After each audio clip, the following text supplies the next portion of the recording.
กดยัง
นมัสเตช่วงภาคเช้า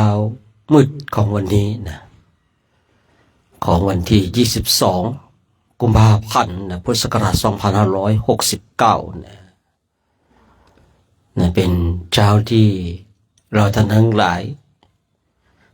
นะก็ได้มาถึงนะโรงเรียนนะหลังจากได้เข้ามหาลัยนะตอนนี้ก็เข้ามาในโรงเรียนนะครับผมในโรงเรียนของคนอินเดียก็จะประมาณนี้นะครับผมอันนี้สงสัยระดับมัธยมนะครับผม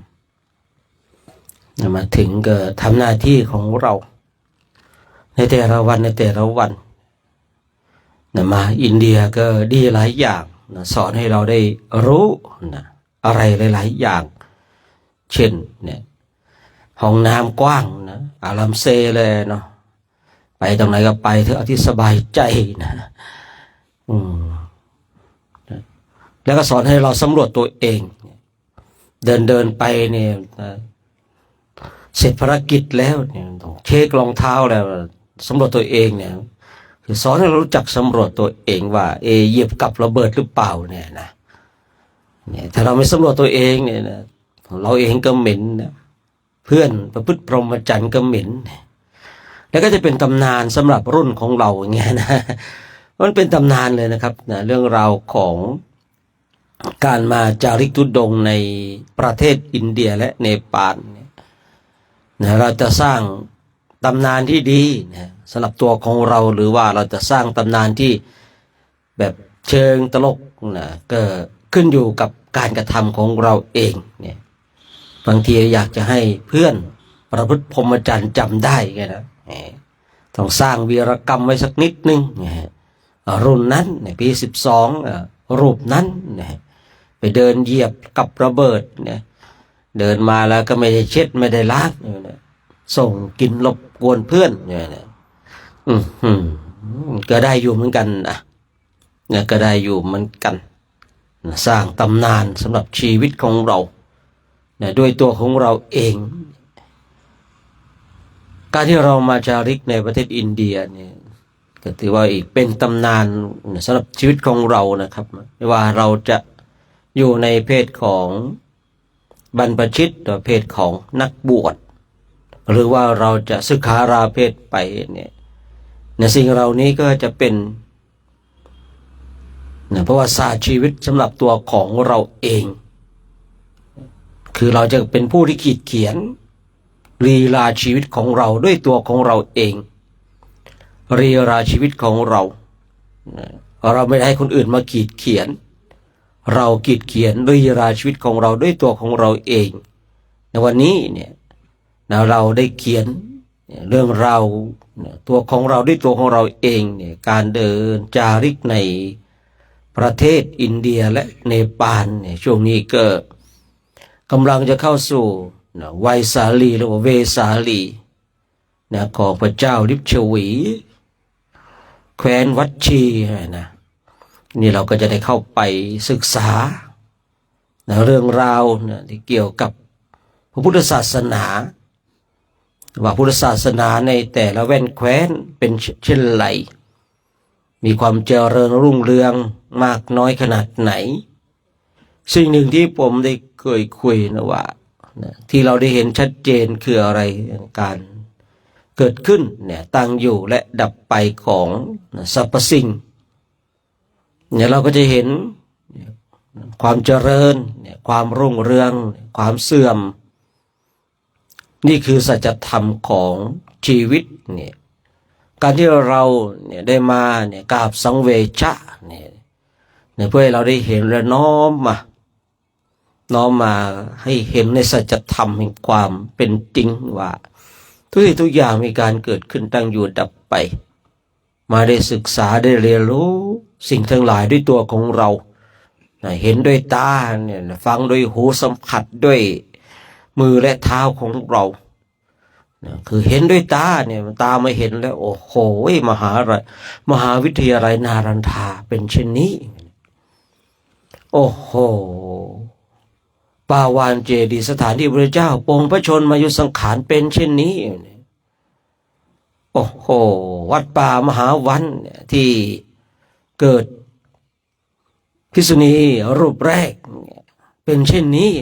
เห็นด้วยตาเลยเดี๋ยวฟังด้วยหูได้ยินพรรณนาไปครูบาอาจารย์ก็พรรณนาบอกเรื่องราวที่เกี่ยวกับ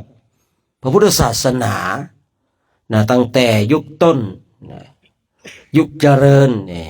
ยุคเสื่อมยุคต้นยุคกลางจนมาถึงยุคปัจจุบันของเราก็มีเรื่องราวมีสตอรี่ให้เราได้ศึกษาให้เราได้เรียนรู้ให้เราได้เข้าใจได้สัมผัสด้วยมือด้วยเท้าเราเอามือของเราเท้าของเราเท้าของเราเหยียบไปผมเชื่อว่าเลยเราเดินตามรอยพระพุทธเจ้าอย่างแท้จริงเราได้เหยียบได้ย่ำแต่การเหยียบย่ำบนรอยเท้าของพระอรหันต์หรือว่ารอยเท้าของพระพุทธเจ้าเราไม่ได้เหยียบเพื่อดูถูกดูแคลนแต่การเหยียบย่ำของเรากำลังเดินตามรอยพระพุทธเจ้าเรากำลังเดินตามรอยพระอรหันต์ผมเชื่อการที่เราออกจาริกในประเทศอินเดียเนปาลเราย่อมเหยียบลงรอยเท้าประทับเหยียบรอยเท้าของพระพุทธเจ้าเหยียบรอยเท้าของพระอรหันต์อย่างแน่นอนไม่มากก็น้อยแต่การเหยียบนี้ไม่ใช่เหยียบเพื่อการดูถูกดูแคลนหรือว่าเหยียบย่ำซ้ำเติมแต่เป็นการเหยียบที่จะเดินตามรอยพระองค์วันนี้ข้าพเจ้าอาจจะล่วงเกินรอยพระพุทธบาทของพระพุทธเจ้ารอยเท้าของพระอรหันต์ข้าพเจ้าขออโหสิกรรมข้าพเจ้าไม่มีเจตนาที่จะเหยียบย่ำแต่ที่ข้าพเจ้าเหยียบย่ำไปอาจจะเจอบ้างอาจจะโดนบ้างเพื่อเป็นการเดินตามรอยธรรมของพระพุทธเจ้าของพระอรหันต์เพราะว่าผมมีความเชื่อสนิทใจเลยว่าเราได้เหยียบย่ำรอยเท้าของพระพุทธเจ้าอย่างแน่นอนไม่มากก็น้อยหรือว่ารอยของพระอรหันต์นี่อาจจะมากนิดหนึ่งเพราะว่าอย่างที่เราไปที่สวนตาลหนุ่มแค่ละแวกนั้นก็เป็นแสนแล้วใช่หรือเปล่าเป็นแสนแล้วได้เป็นพระอรหันต์เขาเราต้องเหยียบอย่างแน่นอนอย่างพระอรหันต์แต่คราวนี้เราก็ได้ขอสมาลาโทษแล้วอย่าเป็นเวรเป็นกรรมเท้าของข้าพเจ้าได้เหยียบรอยของพระอรหันต์นี่ก็เหยียบเพื่อที่จะเดินตามรอยของพระอรหันต์เพื่อศึกษาหลักธรรมคำสั่งสอนที่พระพุทธเจ้าทรงตรัสไว้ดีแล้วพระอรหันต์ได้นำมาบอกกล่าวให้กับเรามาได้เห็นด้วยตาได้สัมผัสด้วยมือด้วยเท้าได้ฟังเรื่องราวทั้งหลายด้วยหูของเราเอง คนอื่นมาพรณนาโอ้โหไปเห็นพุทธเจดีย์นะต้นพระศรีมหาโพธิ์เนี่ยคนอื่นพรณนาเนี่ยคนอื่นพรณนาแล้วนะมันไม่สะใจไม่ซึ้งใจใช่หรือเปล่าเห็นของเขาว่าเขาเห็นตอนพระศรีมหาโพธิ์เป็นอย่างนั้นอย่างนี้พรณนาให้เราได้ยินนั่นคือเรื่องของคนอื่นมันเป็นสตอรี่ของบุคคลอื่นนะครับไม่ใช่ของเราเองอย่างเราเนี่ยบางคนเนี่ยได้ยินเกียรติศัพท์ของประเทศอินเดียว่ามันสกปรกนะบางคนบางท่านนะเพียงแต่ได้ยินได้ฟังก็ขยาดก็กลัวละบางคนได้ยินได้ฟังเรื่องราวของอินเดียขยาดเลยกลัวเลยว่าโอ้ไม่ไปหรอกห้องน้ำก็ไม่มีวะนะน่ากลัวนะยิ่งได้ยินคำว่าเจองูกับเจอแขกให้ตีแขกก่อนตีงูกันนะเมื่อคืนไล่จับงูกันที่วุ่นเลยนะมาเดินทุดงอินเดียเนี่ยเพิ่งจะมาเจอปีนี้นะครับผมสงสัยปีนี้นะจะเป็นปีโชคดีของคณะจาริกทุดงโดยปกตินะครับจะไม่เจอนะเพราะว่าอะไรแค่เขาจับไว้ในหม้อหมดแล้วเขาไว้เป่าปีนะอันนี้ไม่ต้องเป่างูมันก็ออกมานะหรือใครเป่าปีไม่รู้เมื่อคืนเนี่ยเราเคยดูหนังใช่หรือเปล่าดูหนังแขกกันนะเป่าปีนะแล้วงูมันก็ออกมาชูออกมาเนี่ยนั่นหนังนะแต่ก็น่าจะมีเรื่องจริงนะเพราะว่าบางอย่างเนี่ยเรื่องเล่าเนี่ยมันก็เกิดจากเรื่องจริงแต่ว่าเรื่องเล่าเนี่ยมันก็เสริมเติมแต่งไปเสริมเติมแต่งไปเพื่ออะไรเพิ่มอรรถรสเพิ่มรสชาติคือการเสริมเติมแต่งเนี่ยเป็นการเพิ่มอรรถรสเพิ่มรสชาติของการพูดคุยเดี๋ยวมาคืนก็เลยเนี่ยน่าไล่จับงูกันน่าไล่จับงูแล้วเนี่ยงูตัวนิดเดียวเนาะแต่อำนาจของงูมันก็ยังมีอยู่นะทำให้เราเกรงกลัวนะวันนั้นเมื่อวานที่ก่อนเนี่ยขำพระอุปถากอนุชิตเนี่ยนะมาไอโฟนเนี่ยมันเดินมาก็นี่แกกับแม่ทำซ่าเนาะคือแบบเฮ้ยใหญ่ตัวใหญ่กับตัวใหญ่เนี่ยนะอนุชิตทำซ่านะเอาไม้เนี่ยในกล้องไลฟ์สดเนี่ยแย่ๆมันถูกมันขู่หนีเลยนะครับไม่ใช่หมาหนีนะพระหนีอะครับผมบางอย่างบางสิ่งบางอย่างเขามีตบะมีอำนาจนะครับยิ่งถ้าเราเนี่ยไปตามพักตามโรงเรียนทั้งหลายเนี่ยเราเนี่ยบางที่เขาบอกว่ามังกรพัดถิ่นหรือจะสู้งูดินเจ้าที่เนาะไอเราเนี่ยถือว่าเป็นมังกรนะมังกรหรือมังกือก็ไม่รู้นะแต่พัดถิ่นแน่นอนพัดถิ่นมาบางทีเจอเด็กเนี่ยเราทำอัธยาศัยดีไปผูกเชื่อมสัมพันธ์ทำไมตีนะกับเด็กนะเด็กไปว่าไปแต่เราก็ต้องมีขอบเขตนะของเรานะครับไม่ใช่ว่าได้ยินคำนี้แล้วก็ลืมขอบเขตของเราว่าควรทำเช่นไรเนี่ยการมาจาริกธุดงค์ทำให้เราเห็นด้วยตาเลยเนี่ยได้ยินด้วยหูสัมผัสด้วยมือด้วยเท้าของเราแล้วการก้าวย่างของเราไปก็นี่เราก็เดินไปจาริกไปทำหน้าที่ของเราให้ดีเรามีหน้าที่อะไรหน้าที่มันสำคัญนักแลท่านทั้งหลายหน้าที่ของความเป็นพระมีหน้าที่อะไรหน้าที่ของสามเณรเนี่ยมีหน้าที่อะไรหน้าที่ของแม่ชีหน้าที่ของอุบาสกอุบาสิกาเนี่ยมีหน้าที่อะไรก่อนอื่นเนี่ยเราต้องรู้จักหน้าที่ของเราก่อนเมื่อเราเข้ามาบวชเข้ามาอยู่ในขอบเขตของพระพุทธศาสนาแล้วเราจะต้องรู้หน้าที่ของเราก่อนว่าเรามีหน้าที่อะไรบ้างนะเพราะว่าหน้าที่ตรงจุดนี้เนี่ยหน้าที่โดยสมมุติมันก็มีเนี่ยหน้าที่โดยความเป็นปรมัตถ์ก็มีคือถ้าเราเนี่ยบวชมาแล้วเราไม่รู้จักหน้าที่ของเราว่าตอนนี้เราเนี่ยถูกสมมุติด้วยหน้าที่อะไร ถ้าเรารู้จักว่าเราถูกสมมติในหน้าที่ของเราในตอนนี้เนี่ยบางรูปเนี่ยก่อนหน้านั้นอาจจะเป็นเจ้าอาวาสเลยนะโอ้โหคนต้องรายต้องมานอบเนี่ยต้องมาถวายก่อนเนี่ยนะของอะไรก็ต้องถวายเจ้าอาวาสก่อนเนี่ยนะมาถึงที่นี่โอ้โหบางทีนะถูกตักอาหารที่หลังสมณเณรขอประทานอภัยถึงพระใหม่นะเพราะว่าของเราเนี่ยสมณเณรตักท้ายสุดต่อด้วยแม่ชีนะก็ญาติโยมเรียงตามลำดับไปนะครับนี่คือกฎกติกามารยาทแต่ว่าของเราเนี่ยตักกันเป็นกลุ่มไปนะให้โอกาสนะซึ่งกันและกันเนี่ยแต่ถ้าเราอยู่วัดของเราเนี่ยเราเป็นเจ้าวาดเนี่ยคนทั้งหลายก็ต้องถวายเจ้าวาดก่อนพระลูกวัดไม่มีสิทธิ์นะผมเคยเจอหลายๆที่นะไปหาเจ้าวาดไม่อยู่เนี่ยถือของกลับเลยไงนะอันนี้คนแบบนี้นะครับคือใจเนี่ยที่จะทำบุญเนี่ยยังไม่ถึงบุญนะครับผมยังติดในตัวอะไรหลายๆอย่างนะครับคือบางคนเนี่ยมันเจอนะไปสมัยก่อนไปช่วยงานพระเดชพระคุณหลวงพ่อวิชัยเนี่ยในงานปริวาสไปเป็นนักโม้นะให้พระฟังนะไปแล้วเราก็เดินว่ามีโยมมานะอยู่โยมมาเดินมาอยู่ผมก็อยู่ใกล้ๆตรงนั้นนะเอามาโยมเขาก็มาหลวงพ่ออยู่ไหมพระว่าไม่อยู่หิ้วสังฆทานกลับเลยนะ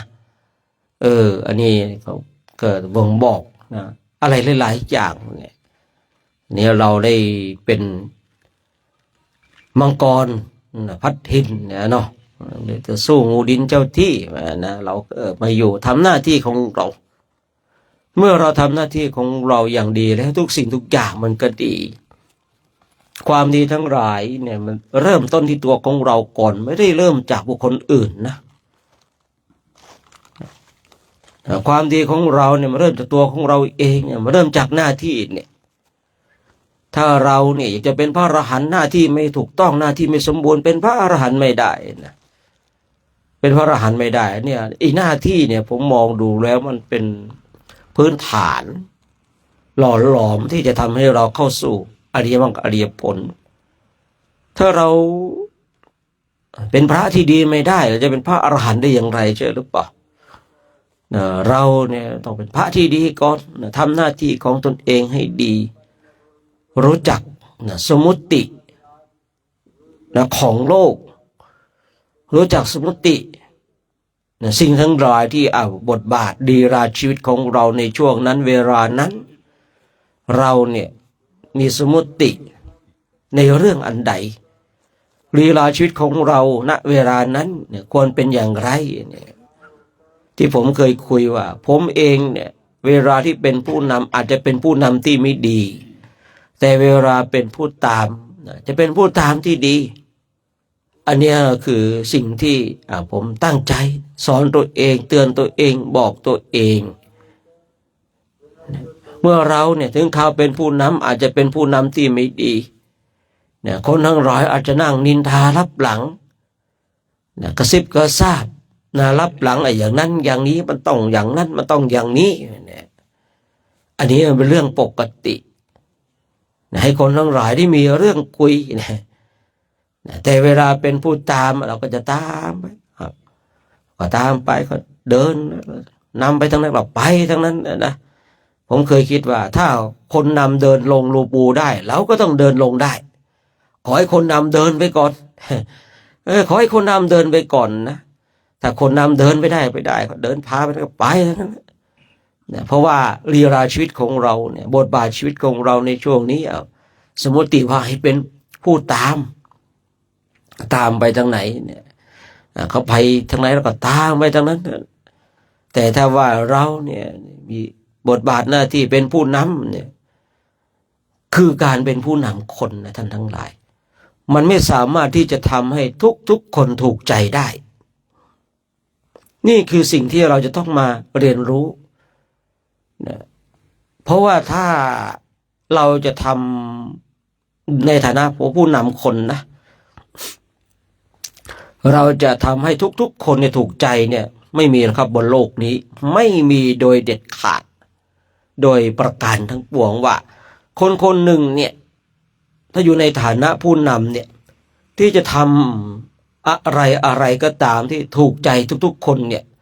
เป็นไปไม่ได้ไม่ใช่ฐานะที่จะเป็นไปได้นะคือสิ่งที่มันจะต้องประสบพบเจอมันจะถูกใจคนกลุ่มหนึ่งและไม่ถูกใจคนอีกกลุ่มหนึ่งนี่คือสัจธรรมในที่เราท่านทั้งหลายจะต้องมาเรียนรู้มาทำความเข้าใจวันนี้ลีลาชีวิตของเราเป็นผู้ตามในภายภาคหน้าเราอาจจะเป็นผู้นำพึงจำคำนี้เลยว่าเมื่อใดก็ตามที่เราเป็นผู้นำเราไม่สามารถที่จะทำทุกสิ่งทุกอย่างให้ถูกใจคนทุกคนได้มันจะถูกใจคนกลุ่มหนึ่งและจะไม่ถูกใจคนอีกกลุ่มหนึ่งอย่างแน่นอนไม่มากก็น้อยฉะนั้นเราท่านทั้งหลายเข้าใจตรงจุดนี้แล้วเนี่ยผมเองก็เข้าใจเนี่ยศึกษาเรียนรู้ในสัจธรรมตรงจุดนี้เนี่ยอย่างเดินมาเนี่ยถามว่าทุกรูปเนี่ยถูกใจไหมไม่หรอกครับบางรูปก็ถูกใจบางรูปก็ไม่ถูกใจคือนี่ความถูกใจความไม่ถูกใจมันไม่ใช่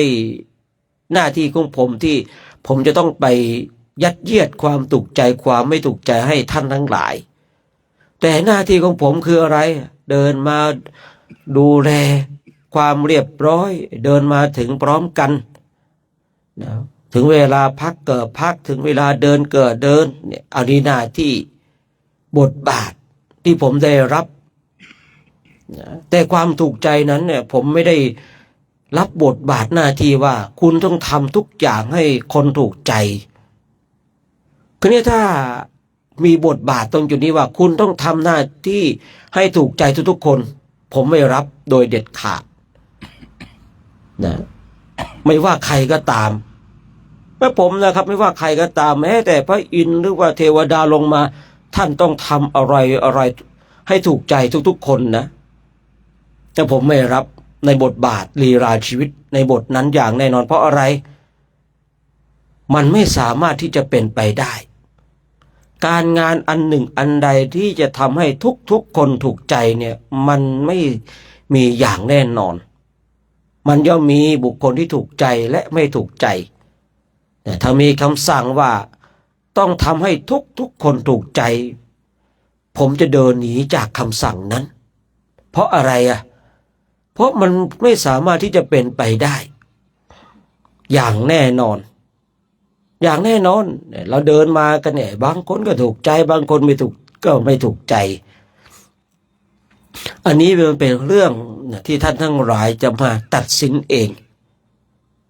ผมเองเข้าใจผมก็ทำหน้าที่ของเราในอย่างดีแต่เท่าที่เราจะทำได้ตามสติตามปัญญาตามความสามารถมีอยู่ปีหนึ่งนะก็พาเดิน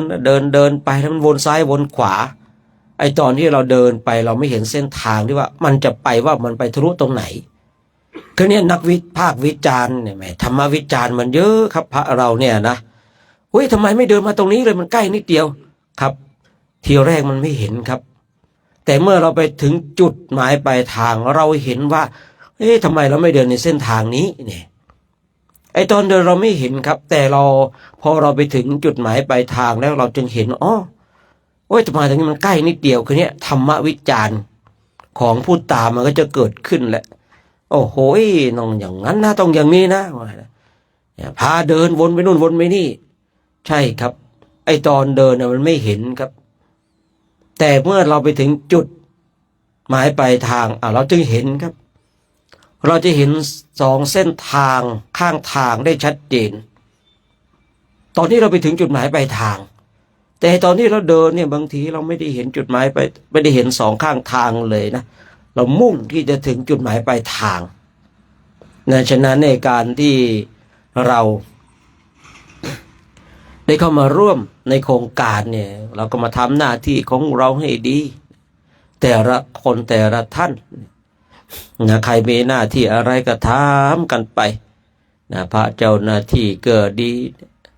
พระผู้เข้าร่วมโครงการก็ดีสามเณรก็ดีพระอุปถากก็ดีช่างภาพช่างไล่ช่าง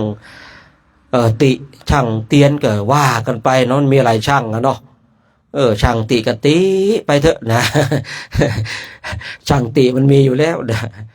แต่ช่างติเนี่ยมันแก้ยากนะแก้ยากนะคนโลภนี่ยังแก้ได้นะคนเห็นแก่กินนี่ยังแก้ได้นะคนเห็นแก่หลับแก่นอนยังแก้ได้นะครับ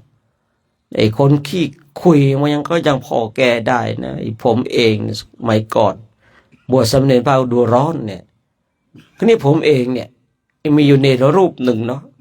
มันจะพอเข้าสู่ที่ประชุมก็จะชวนเขาคุยเนาะชวนคนนั้นคนนี้ผมก็เลยตั้งให้เป็นหัวหน้าว่าเฮ้ยเน้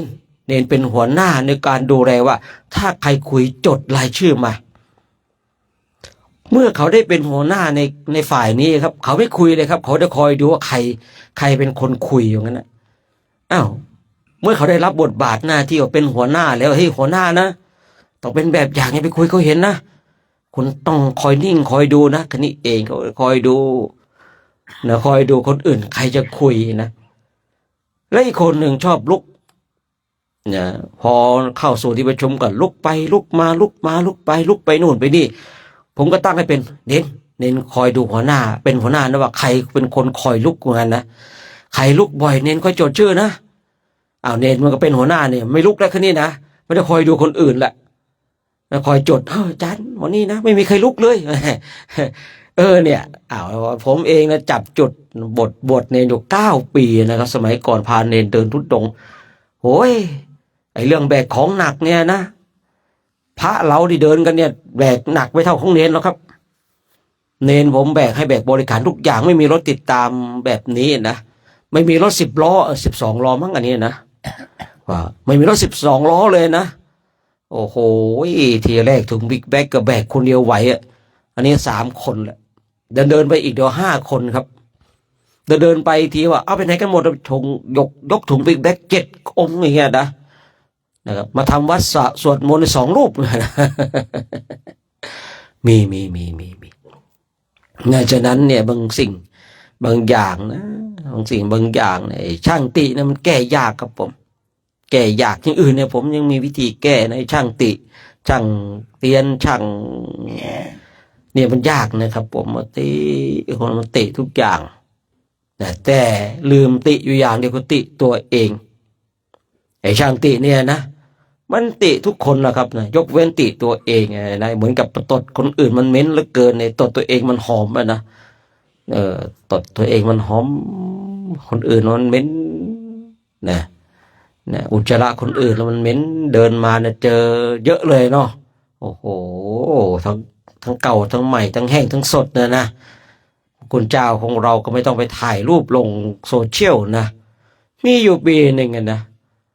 ไอ้ก็บังเอิญก็เป็นเพื่อนผมในเฟซเลยเนาะแล้วเดินไปถ่ายรูปอุจจาระแห้งๆนะมาถึงอินเดียเจอแล้วขี้เหมือนกันนะ มันน่าเจอไหมมันน่าประกาศไหมนะมันก็มีเหมือนกันนะเนาะฉะนั้นก็ฝากไว้นะครับเนาะฝากไว้ในช่วงภาคเช้าของวันนี้เนี่ยเช้าของวันที่22เนาะ22น่าจะใช่อยู่นะนี่ก็จำวันที่ไม่ค่อยได้นะคุยทุกวันเนี่ยนะ22จริงๆนะเนี่ยช่วงนี้ก็เป็นหวัดเป็นไอกันก็ต้องรักษาสุขภาพกันนะครับรักษาสุขภาพกันนะมือระฆังของเราก็แย่ไปซะแล้วนะต้องใส่พระคุณเจ้าเพ่งกระแสจิตไปแล้วระฆังกระดังหรือเปล่าก็ไม่รู้นะเลยไปแล้ววันนี้เลยไม่ต้องออกมานะอยู่นอนอยู่ในเต็นท์นั่นนะเจตนาดีนะโอ้ฟังแล้วดูแบบแม่อาจารย์เป็นห่วงนะแต่ที่ไหนได้กลัวนำเชื้อโรคมาเผยแพร่ ฟังดูดีนะเนี่ยผมเลยเข้าใจไอ้คำพูดที่สวยหรูก็ไม่สู้การปฏิบัติให้ดูนะเอาละนะเดี๋ยวกลุ่มหนึ่งเนี่ยเป็นไงเนี่ยต้มน้ำ2เนาะ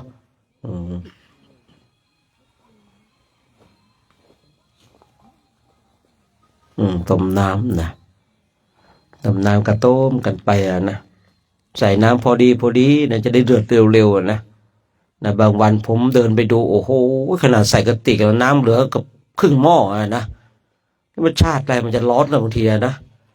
นั้นตะรวยมาป้าทุต้มน้ำเนี่ยแก๊สถังหนึ่งได้แค่วันเดียว2 วันเหมือนกันนะโอ้โหทุกปีเนี่ยถังหนึ่งได้10-20 วันนะต้มไปท่าอะไรกันไปดูนะผมก็เดินไปดูดิได้ยินแล้วไปดูขนาดตักใส่กระติกแล้วน้ำยังเหลือครึ่งหม้อครับผมนะไอ้คำพูดบ้านของผมว่าโอ้ยเมื่อชาติอะไรมันจะร้อนแล้วต้มแบบนี้นะกว่าจะรอดได้กันนั่นคือเราเนี่ยครับนะถ้าเราไม่รู้เนี่ยไม่รู้ว่าเราต้องต้มขนาดไหนเนี่ยก็กระติกน้ำมันมีทุกอันใช่หรือเปล่าอยากรู้เนี่ยว่าเท่าไรเราก็เอาน้ำเปล่าใส่กระติกก่อนไงใส่กระติกนะแล้วเราก็เทใส่หม้อใช่ไหมแล้วอ้าวเราก็เพิ่มอีกหน่อยนึงใช่หรือเปล่าเพิ่มอีกสักข้อมือนึงเนี่ยน้ำมันก็เหลือครับผมพอดีร้อนไวอันนี้ผมเดินไปนะบางทีไม่เห็นเอาน้ำใส่นะนึกในใจเนาะดูไปดูมากระติกเรียบร้อยแล้วโอ้โหน้ำยังเหลือครึ่งหม้ออย่างเงี้ยนะอันนี้ก็ต้มเยอะเกินมาเลยคือเราเปลืองพลังงานโดยเสียประโยชน์นะครับเสียประโยชน์นะแล้วก็ต้มเสร็จแล้วก็ปิดแก๊สด้วยนะมีอยู่วันหนึ่งมั้งก็ว่านะว่าพาต้มน้ำแล้วไม่ได้ปิดแก๊สมันนะแก๊สมันก็หมดเลยครับวันเดียวหมดเลยนะต้มน้ำ1 รอบใช้รูปีไปเกือบ2,000 รูปีนะไม่ธรรมดานะแพงนะครับผมแพงนะ2,000 รูปีนี่เกือบ2,000 รูปีก็เท่าไหร่นะครับเกือบ1,000 บาทนะคราวนี้เราคิดดูนะ40-50 กว่าวันนี่เราขนาดไหนที่คุยอย่างนี้คืออยากให้เราช่วยกันนะไม่ใช่อะไรหรอกนะเพราะว่าอะไรเดี๋ยวเราออกไปหลุดจากวัยสาลีไปแล้วเนี่ยอันนั้นแหละเราก็จะพักโรงเรียนแบบเนี้ยบางทีก็โรงเรียนน้อยๆนะครับไม่ใช่กว้างแบบนี้นะนี่ถืออย่างกว้างมากเลยนะออกไปข้างนอกบางทีปัญหาเติมแก๊สไม่ได้นะฉะนั้นก็การต้มน้ำก็คำนวณให้มันดีนะครับผมคือถ้าเรารู้แล้วว่ามันประมาณขนาดนี้ในคราวต่อไปเราก็ใส่น้ำเท่าที่เราต้องการใช่หรือเปล่าคือต้มแบบใช้หมดมันก็ไม่ก็โอเคอยู่แต่ว่าบางทีผมเดินไปเห็นเนี่ยครึ่งหม้อนะครับน้ำเหลือนะแล้วหม้อมันก็ใหญ่ด้วยใช่หรือเปล่าในบางทีนะครับไม่ใช่ทุกทีนะบางทีจังหวะผมเดินไปเจอพอดีหรือเปล่าก็ไม่รู้เนาะบางทีที่ไม่ใช่บางทีที่จะต้องเห็นก็ได้เนาะยังไงก็ดูกันเด้อนะดูกันเพราะว่ามันเป็นผลประโยชน์ของเราเองนะเพราะว่าออกไปโซนรอบนอกเนี่ยบางทีปัญหาเติมแก๊สยากนะครับก็ฝากไว้นะกลุ่ม2กบนะกลุ่ม3กบนะกลุ่ม4นะแม่ชีครบอยู่นะแม่ชีก็อารมณ์ไหนก็ไม่รู้นะบางวันก็เห็นนั่งติดกันบางวันก็นั่งไกลกันสงสัยวันที่นั่งใกล้กันเนี่ยรักกันนะวันไหนที่นั่งไกลกันแสดงว่าทะเลาะกันนะเนาะ สังเกตนะบางปีก็เห็นนั่งใกล้กันเอาที่สบายใจเลยนะเอาที่สบายใจเลยนะอันนี้เซลหยอกนะ ส่วนพระเจ้าหน้าที่ก็วันนี้ก็มีตะกือกับตะเพงตกนั้นเดี้ยงไปก็หมดแล้วนะเดี้ยงไปตามๆกันแล้วนะเดี๋ยวมันจะหนักยิ่งกว่านี้นะครับผมเพราะว่าเราออกนอกไปนี่เดี๋ยวฝุ่นมันก็จะเยอะนะครับฝุ่นก็ได้เยอะอะไรหลายๆอย่างนะครับยิ่งถ้าเราหลุดจากสถานที่ปงพระชนมยุทธสังขารที่ประวันเจดีย์จะป่วยกันหนักนะผมก็จะไปเป็นตรงนั้นทุกปีไม่รู้เป็นอะไรนะไม่รู้เป็นอะไรตรงนั้นมันทำไมไปตรงนั้นแล้วก็จะป่วยนะทุกปีนะครับผมก็จะป่วยนะไม่ใช่ว่าไม่ป่วยป่วยมากป่วยน้อยก็ว่าอีกทีหนึ่งนะบางปีก็ป่วยมากบางปีก็ป่วยน้อยนะครับนี่เป็นเรื่องปกติการมาจาริกในประเทศ อินเดียนะครับ ผมยังไงสุขภาพก็ดูแลกันไปนะหมวกอะไรผ้า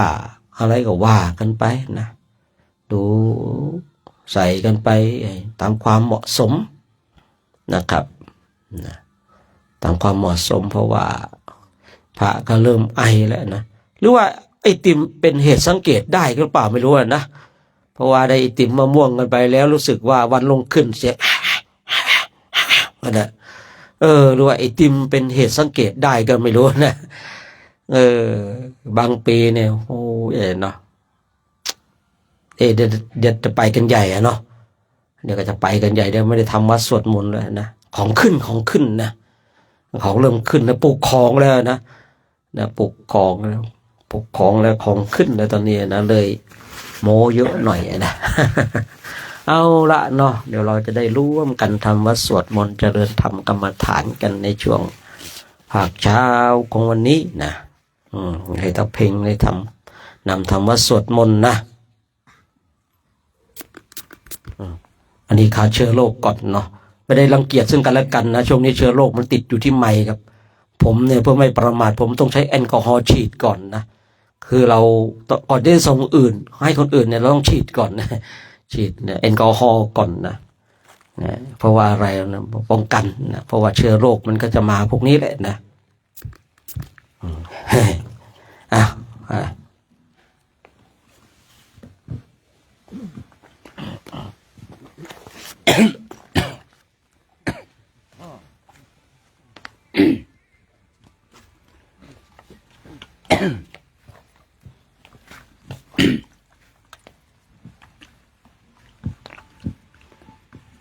ก็ขอกราบขอบพระคุณพระครูที่ทำประโมทและพระอาจารย์สมศักดิ์พระอาจารย์โชคชัย ขอกราบคารวะครูบาอาจารย์ทุกๆรูปนะครับที่ได้มาเป็นต้นเสียง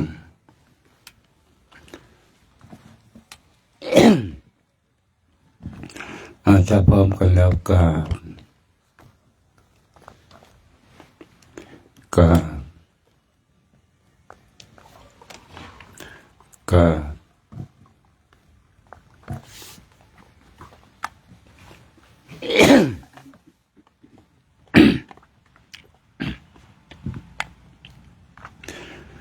โย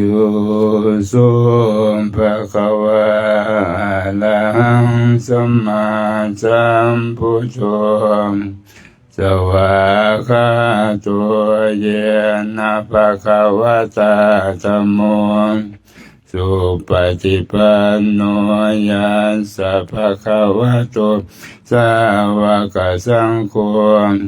ธัมมังยังภะคะวันตังสัทธัมมังสัสสังฆังยะถาลังอารมปิเตอภิปู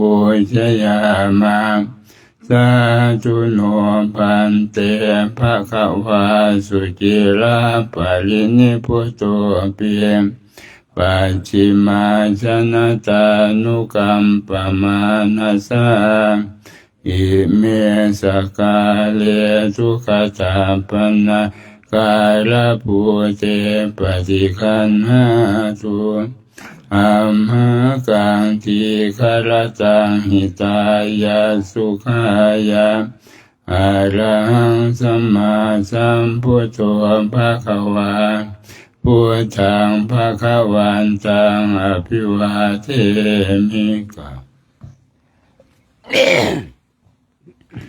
สวากขาโตภะคะวะตาธัมโมธัมมังนัมสสามิกะสุปฏิปันโนภะคะวะโตสาวกสังโฆสังฆังนามามิกะ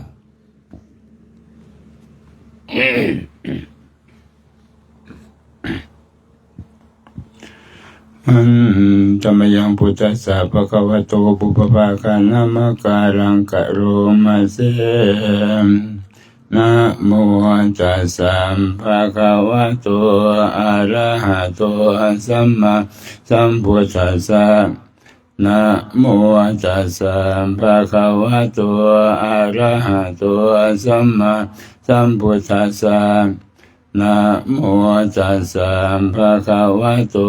อะระหะโตสัมมาสัมพุทธัสสะ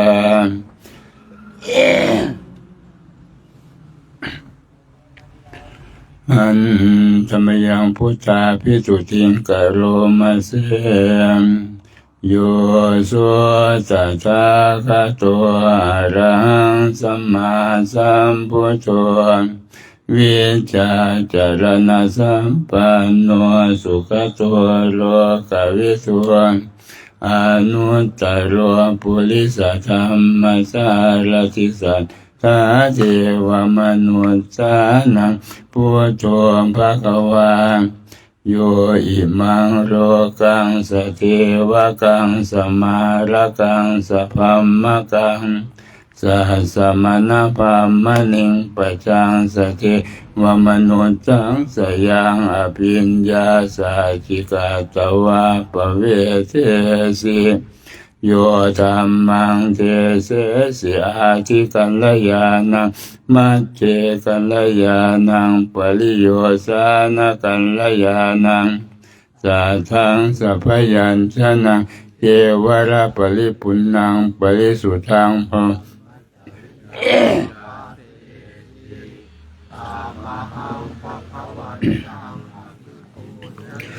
มิตมังภะคะวันตังศิรสานามามิกะ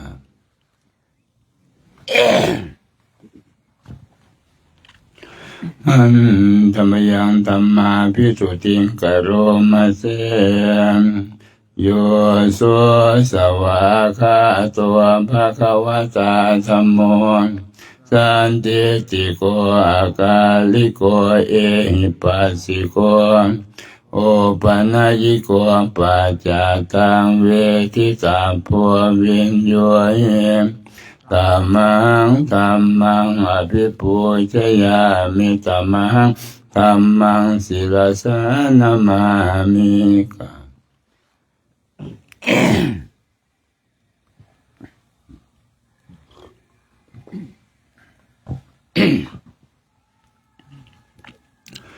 อันธรรมยังสังฆาภิตุติงกโรมาเสโยโสสุปฏิปันโนภะคะวะโตสาวกสังโฆอุชุปฏิปันโนภะคะวะโตสาวกสังโฆยายาปฏิปันโนภะคะวะโตสาวกสังโฆสามีจิปฏิปันโนภะคะวะโตดังจัตตาริปุริสยุคานิอัตถปุริสปุคราเอสะภะคะวะโตสาวกสังโฆอาหุเนยโยปาหุเนยโยทักขิเนยโยอัญชลีกรณิโยอนุตตรังปุญญาเหตังโลกัสสะธัมมังสังฆังอภิปูชยามิธัมมังสังฆังศิรสานามามิกะ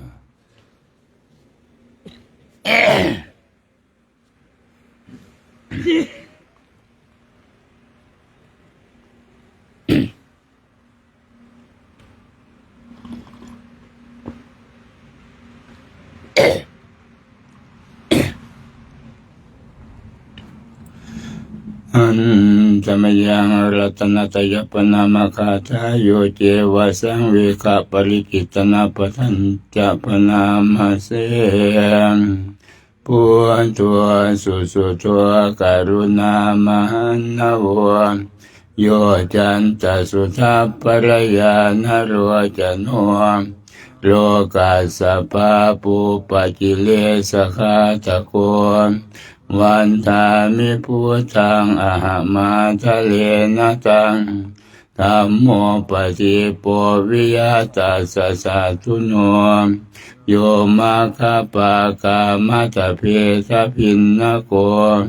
โลกุตตะโรโยจัตถะทัตถิปโน วันทามิธัมมังอหมาทะเลนะตังสังโฆสุเขตาพยาติเขตาสันยิโตโยทิทัสสันตัวสุขตานุโพชโกโรรับปะหิโนอริโยสุเมธโสวันทามิสังฆังอหมาทะเลนะตังอิเจวะเมกันตาภิปูสเนยกัง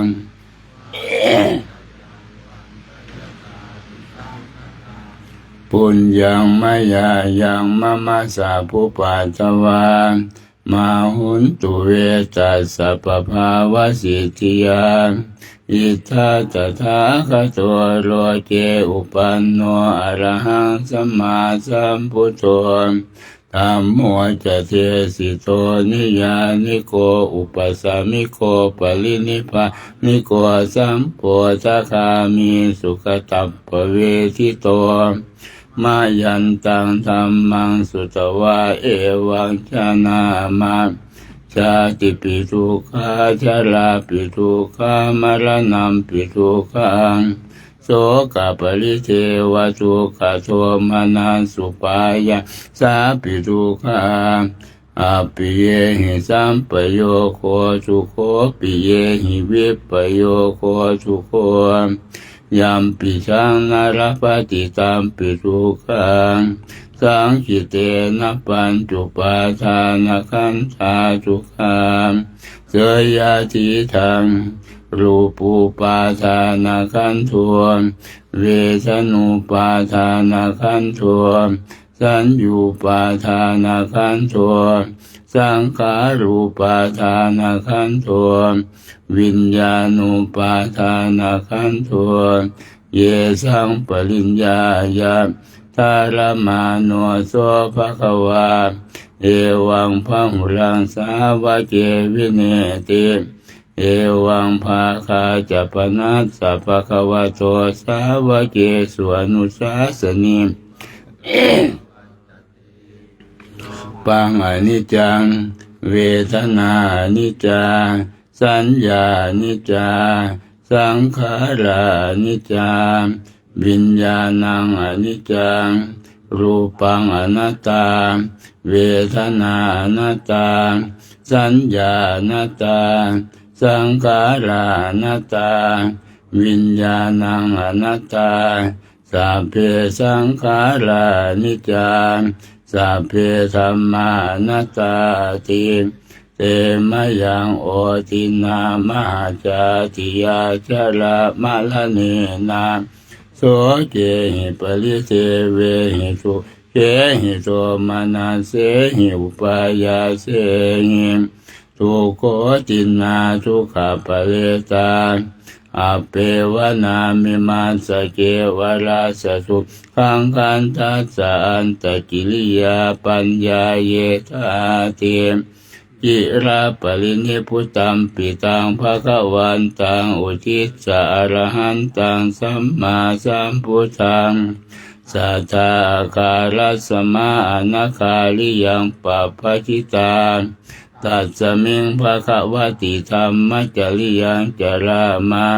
ภิกขุนังสิกขาสาสิวะสมาปนาตังโนภัมมจริยังอิมัสสะเกวราสสุขังคันทัสสะอันตกิริยายะสังวัตตุติ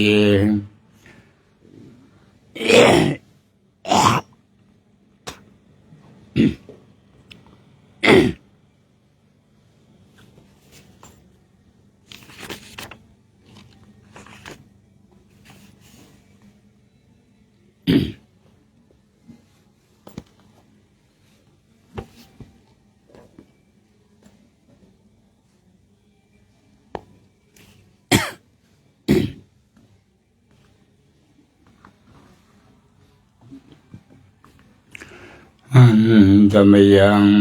ตังคณิกาปัจเจเวคณะปะทังปนามาเสปฏิสังขายโยนิโสจิวรังปฏิเสวามิยาวะเทวาสิตัสสะปฏิฆาตายะ อุณหาสาปฏิฆาตายาทังสมากัสสะฆาตายายาวาเทวาหิริโกปินาปฏิชาตนาทังปฏิสังขายโยนิโสปินทปาตังปฏิเสวามิเนวาทวายานามัทายานามันตนายานาวิภูสนายายาวาเทวาอิมัสสกายาสติติยายาปนายาวิหิงสุปราติยาปัมมจริยานุกหายาอิติปุรานันจะเวทนังปฏิหังคามินวันจะเวทนังนาอุปาเทสามิยาตราจะเมภวิสติอนวาจตาจะปาสุวิหะโลจาเต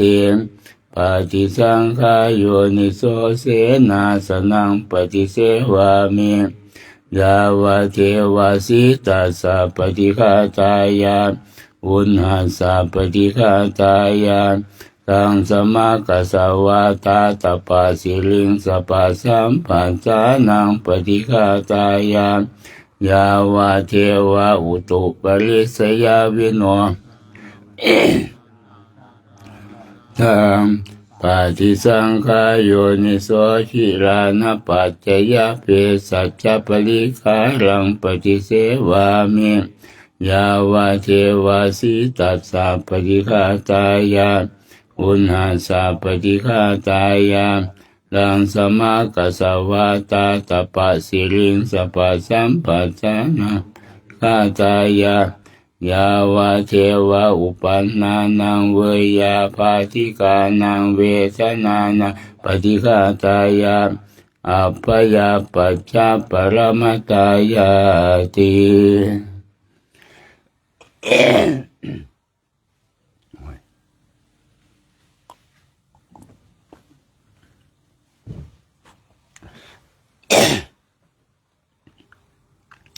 ต้องเปิดเป็นหน้า86ครับมนต์พิธี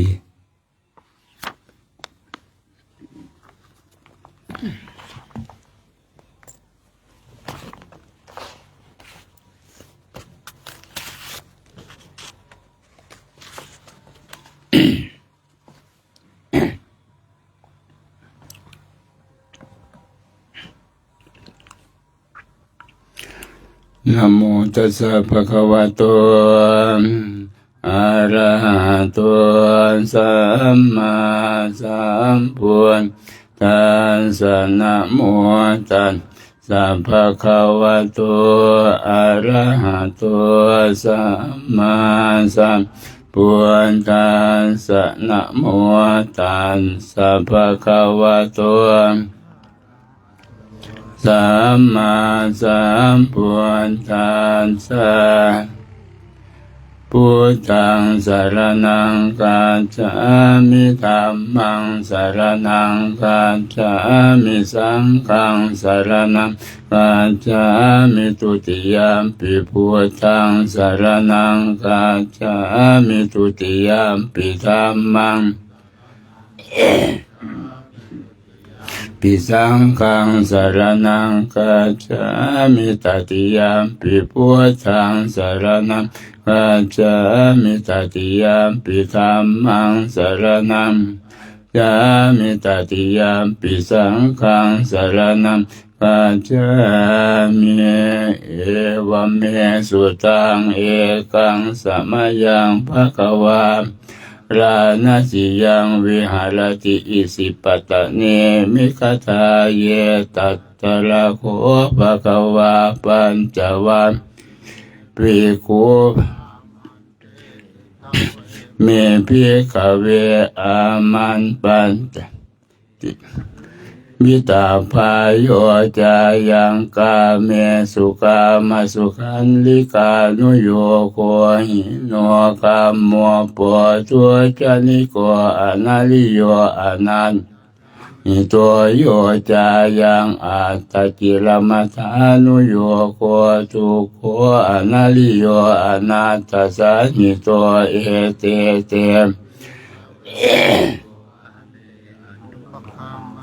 เจ ทิมมาปฏิปทาตถาคเตนะอภิสัมพุทธาจากขุกรณียานกรณีอุปสัมหายะอภิญญายสัมตายนิพพานายสังวาตติกตมาจะสาภิกเวมัชฌิมาปฏิปทาตถาคเตนะอภิสัมจากขุกรณียานกรณีอุปสัมมายะอภิญญายสัมพุทธายนิพพานายสังวาตติอายเมวะอริโยอัตถังทิฏฐิสัมมาสังกัปปะสัมมาวาจาสัมมากัมมันโตสัมมาอาชีวะสัมมาวาโมสัมมาสติสัมมาสมาธิอายังโคสาภิกขเวมัชฌิมาปฏิปทาพุทธาจากขุกรณียานกรณีอุปสมายะอภิญญายสัมพุทธายนิพพานายสังวาตติอิทังโคปนภิกขเวทุกขังอริยสัจจัง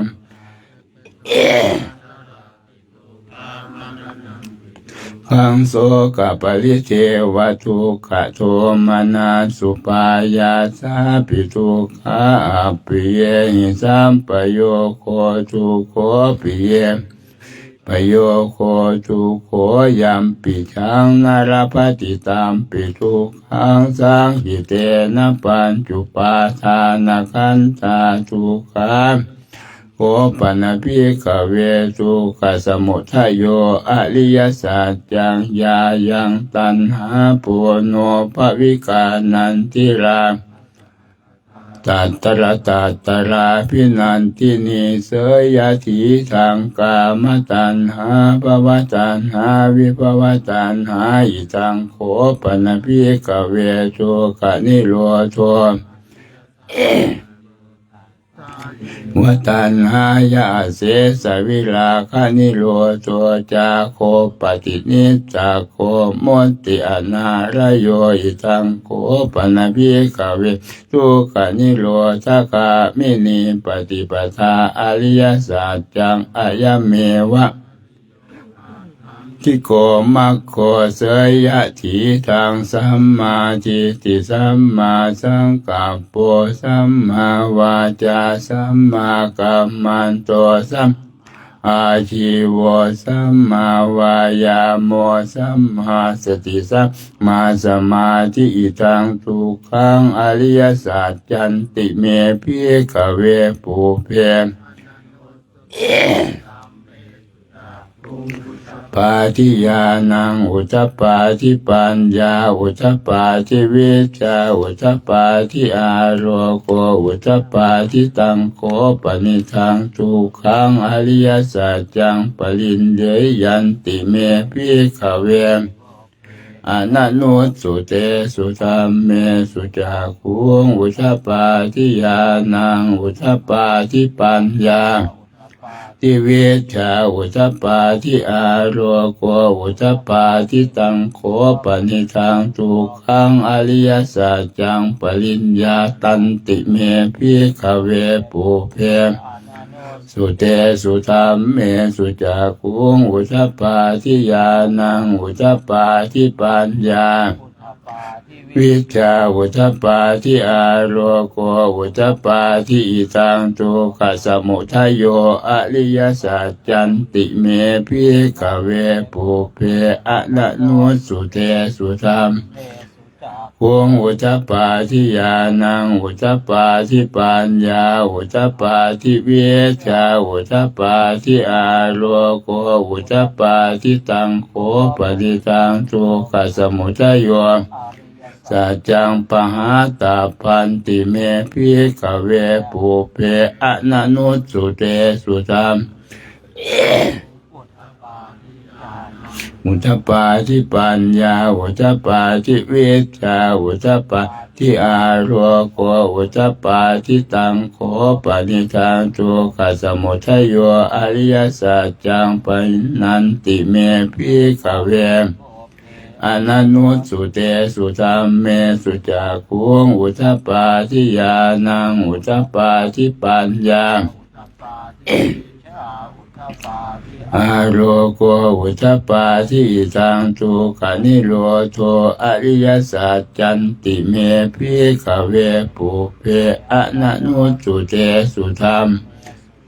คุงอุทปาทิญาณังอุทปาทิปัญญาอุทปาทิวิชชาอุทปาทิอาโลโกอุทปาทิตังโขปนิทังทุกขนิโรโธอริยสัจจังสัจจิกาตัพพันติเมภิกขเวอนันนุสุเตสุธัมเมสุจักขุงอุทปาทิญาณังทิปัญญาอุทปาทิวิชชาอุทปาทิอาโลโกอุทปาทิตังโขปนิทังทุกขนิโรโธจังปสิกทันติเมภิกขเวปุเพอนันนุสุเต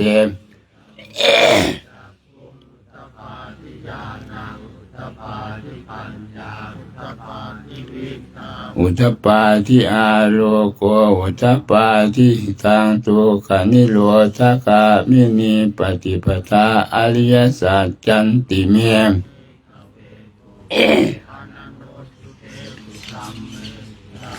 อุทปาทิญาณังอุทปาทิปัญญาอุทปาทิวิชชาอุทปาทิอาโลโกอุทปาทิตังโขปนิทังทุกขนิโรธคาติปทาอริยสัจจังภาเวตัพพันติเมภิกขเวปุเพอนันนุสุเตสุธัมเมสุจักขุงอุทปาทิญาณังอุทปาทิปัญญาจาอุทปาทิอาโลโกอุทปาทิตังโขปนิทังทุกขนิโรธคามินีปฏิปทาอริยสัจจังภาวิตันติเมภิกขเวสุเตสุธัมเมสุจักขุงอ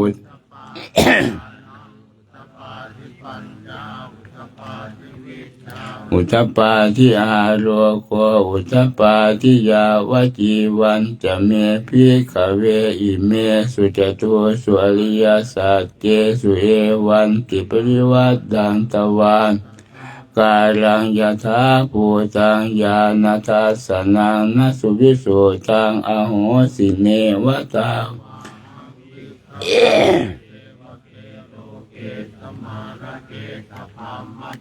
สัสสมณพามนิยาปัจจายสเทวมนุตตายานุตตรังมาสัมปุทิงอภิสัมปุตโตปัญจัญญาสิงยโตจะโคเมภิกขเวสุจตุสุอริยสัจเจสุเอวันติปริวัตดังตวาตสาการังภูตังญาณทัสสนังสุวิสุทังอโหสิอัฏฐาหังภิกขเวสเทวเจสมณพรามณิยาปัจจายะวมนุตตายานุตตรังสัมมาสัมพุทธิงอภิสัมพุทโธปัญจัญญาสิงญาณัญจปนเมทัสสนังอุทปาทิเมวิโมติอายมันติมาชาตินาติตานิปุณพพโวติอิธรรมโวจะภควาอาตมนาปัญจวัคคียามโตภาสิตังอภินันทุงอิมัสสมิงจัปนเวยาการณาสมิงกันยมาเนอายาสมโตโกนทัญญาสวิรจังวิตมรังวงอุทปาที่ยังกินกิสมุทัยธรรมังสัพพันตังนิโรธธรรมันติปวาติเตจะภควตาธรรมจากเกภูมา เอตัมภะคะวตาภาราณสิยังวิหารติอิสิปตะเนมิกตาเยอนุตตรังธัมมจักขัง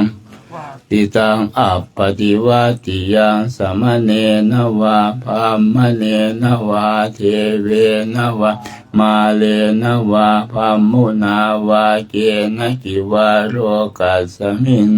ติภูมานังเทวานังสัตตังสุตวาจาตุมหาราชิกาเลสุงจาตุมหาราชิกานังเทวานังสัตตังสุตวาตาวติงสาเทวาสัทธมนุสาเวสุงตาวติงสานังเทวานังสัทธังสุตวายามาเทวานังเทวานังสัตตังสุตวาตุสิตาเทวาสัทธมนุสาเวสุงตุสิตานังเทวานังสัตตังสุตวานิมมานรติเทวาสัทธมนุเวสุงนิมมานรตินังเทวานังสัทธังสุตวาปรมินมิตวสวัตติเทวาสัทธมนุสาเวสุงปรมินมิตวสวัตตินังวานังสัทธังสุตวาภัมมปริสัชชาเทวาสัทธมนุเวสุงภัมมปริสัชชานังเทวานังตังสุตวาภัมมปโรหิตาเทวาสัทธมนุสาเวสุงภัมสัทธังสุตวามหาภัมมาเทวาสัทธมนุสาเวสุงมหาภัมมานังวานังสัทธังสุตวาปริตาภาเทวาสัทธมนุสาเวสุงปริตาภานังนังสัทธังสุตวาอัปปมานาภาเทวาสัทธมนุสาเวสุงอัปปมานาภานังวานังสัทธังสุตวาอาภัสสราเทวาสัทธมนุสาเวสุงอาภัสสรานังเทวานังตังสุตวาปริตาสุภาเทวาสัทธมนุสาเวสุงปริตาสุภานังนังสัทธังสุตวาอัปปมาณสุภาเทวาสัทธมนุสาเวสุงอัปปมาณสุภานังนังสัทธังสุตวาสุภกินนาคาเทวาสัทธมนุสาเวสุงสุภกินนาคานังนังสัทธังสุตวาหัพพลาเทวาสัทธมนุสาเวสุงเวหัพพลานังเทวานังสัทธังสุตวาอวิหาเทวาสัทธมนุสาเวสุงอวิหานังเทวานังตังสุตวาอัตตปาเทวาสัทธมนุเวสุงอัตตปานังเทวานังสัทธังสุตวาสุทัสสะเทวาสัทธมนุเวสุงสุทัสสะนังเทวานังสัทธังสุตวาสุทัสสีเทวาสาเวสุงสุทัสสีนังเทวานังสัทสัทธมนุสาเวสุงเอตัมภคะวตาภาราณสิยังอิสิปตะเนมิคตาเยอนุตตรังธัมมจักขังปวัตติตังอัปปติวัตติยังสมณเณนะวะเนนะวะเทเวนะวะมาเลนะวะภัมมุนาวะเกนะจิวะโรกัสสมินติอิติหะเตนะคะเนนะเตนะโมโหเตนะยาวะภัม จตาสสหัสสีโลกธาตุสังกัมปิสัมปะกัมปิสัมปะเวทิอัปปมาโนจะโอโรโอภาโสโรเจปาสุระโหเสียติกามเมวะเทวานังวานุภาวังอัตตโคภควาอุทานังอุทาเนสิอัญญาสิวัตโพโยอัญญาสิวัตโพโกนทันโยติสิอายะสมะโตโกนทันยาสอัญญาโกนทันโยตเววนามังอาโหสิติ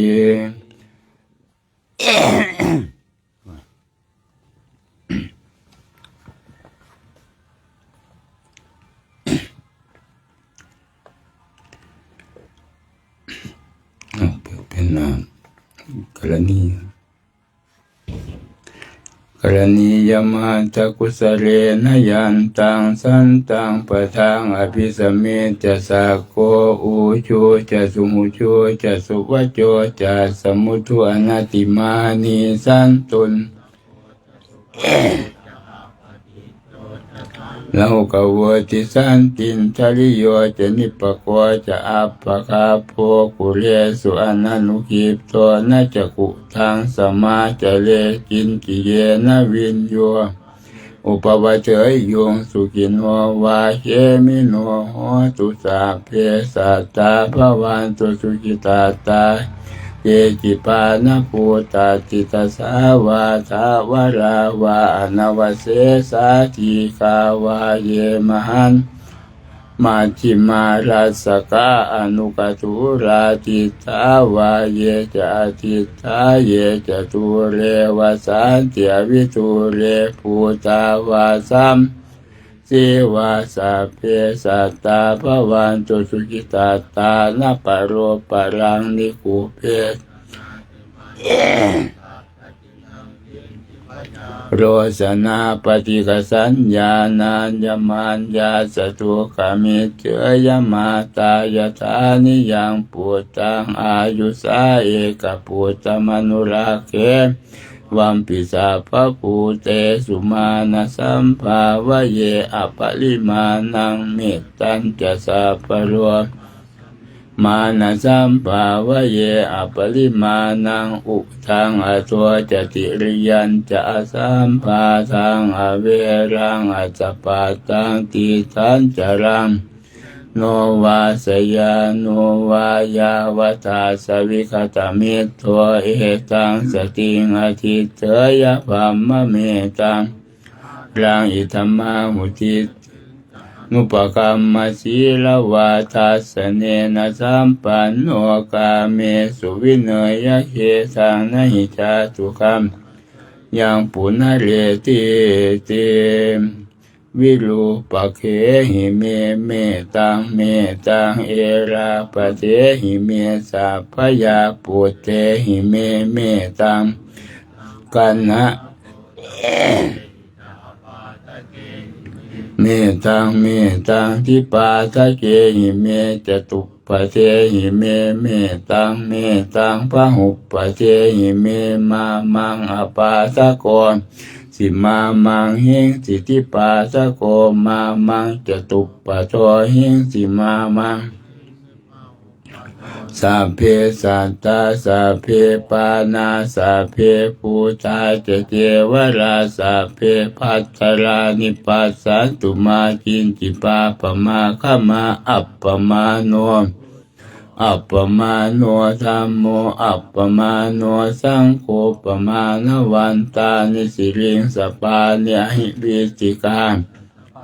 อุณนานาภิสารภูมุสิกากตาเมราคากตาเมปริตตาปฏิกมันตุปูตานิโสหังนะโมภะคะวะโตนะโมนังสัมมาสัมพุทธานัง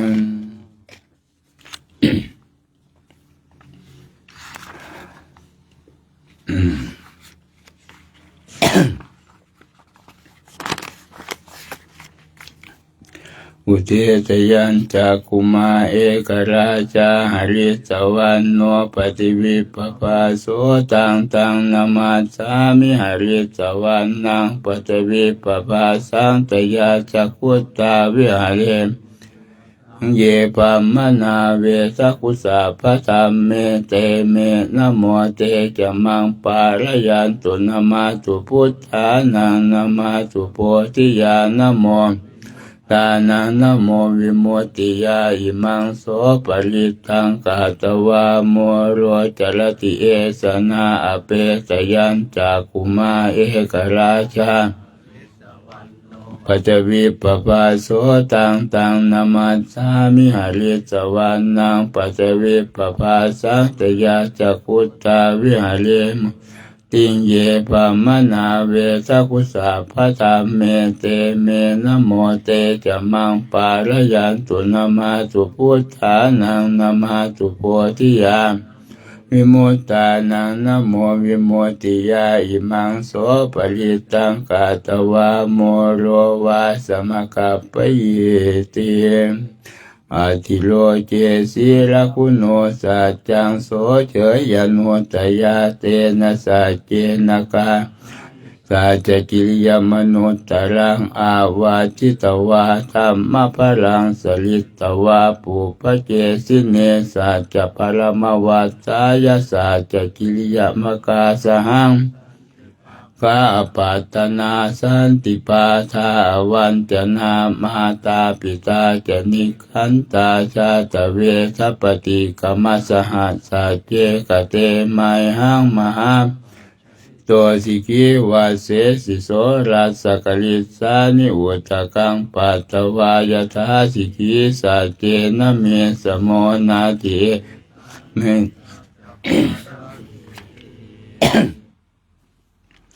วิปัสสินามาตุจากุมันตาสสิลิมาโตสิกิสปินามาตุสัพพภูตานุกัมปิโนเวสปุจจนามาตุนะหาตกาสตปัสสิโนนามาตุโกนาคมนาสนามาตุพัมมนาสวุสีมาโตกาสปัสสนามาตุวิปมุตตาส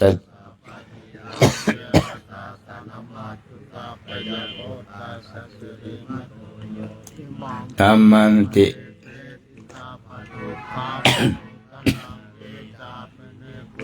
โลเจยถาภูตังวิปัสสิสุงเตชนะอภิสุนามหันตาวิ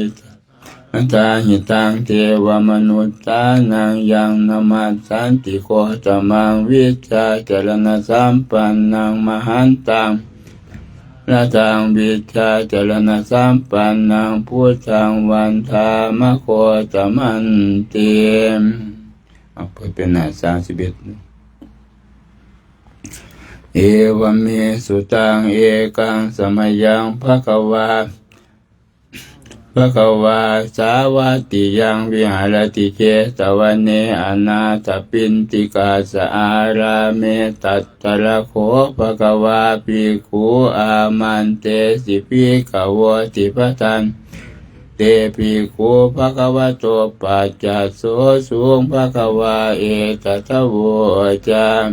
เมตตายาภิกขเวเจโตวิมุตติยาอาเสวิตายาภาวิตายาภหุลิตายาอนุจิตายาปริจิตายาสุสมาราทายาเอกาทัสสานิสังสาปาติกังคากตเมเอกาทัสสะสุขังปังสุปฏิปะนภาปกังสุปินังปัสสติมนุษสานังปิโยโหติอมนุษสานังปิโยโหติเทวตาราคันตินาสอาคิวาสัทธังวากรรมติตุวทังจิตังสมาธิยติมุขวันโนวิปัสสิสติอสัมมุลลโหการังกโรติโหจาริงวิจันโตภามะโลกุปะโคโหติเมตายาภิกขเวเจโตวิมุตติยาเ วิตายภาวิตายพหุลีกตายญาณีกตายวาตุกตายอนุทิตายปริกิตายสุสมาสังสาปาติกังคาติธรรมโวจะภควาอาตมนาภูคูภควโตภาสิตังอภินันทุนเต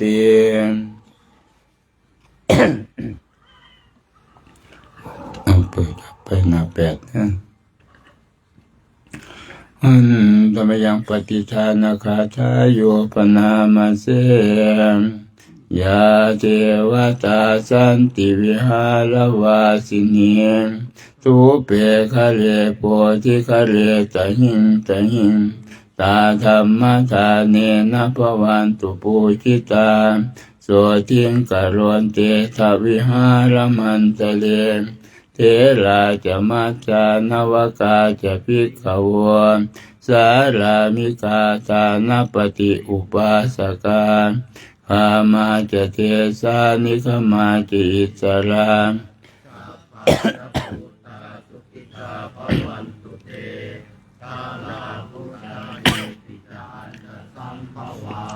สังเสสจาตาตโวปปาติกา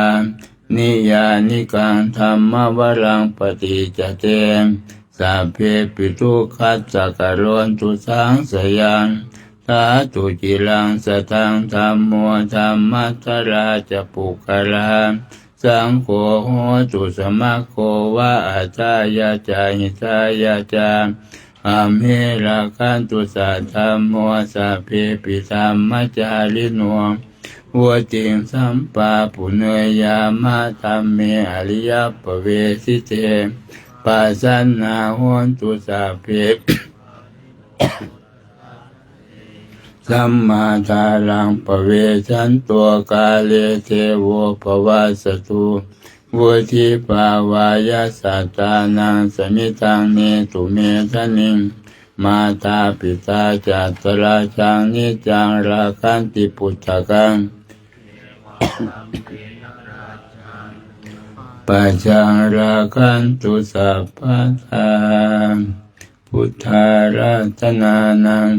ธัมมารัตนานัง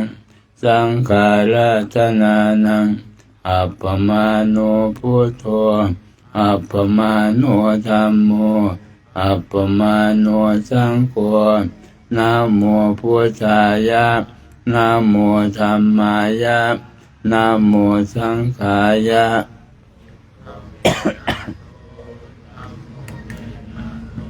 สังโฆเมนะตัว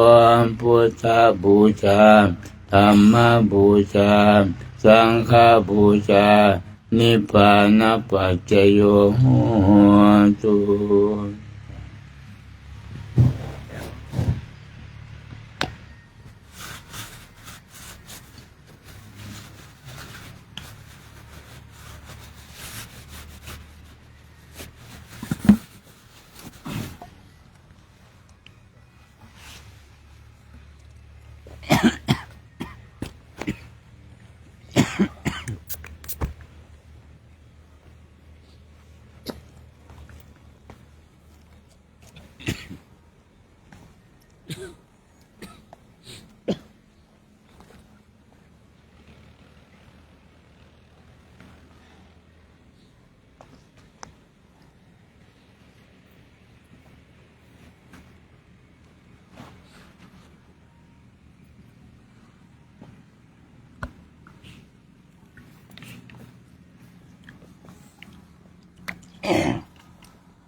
ช่วง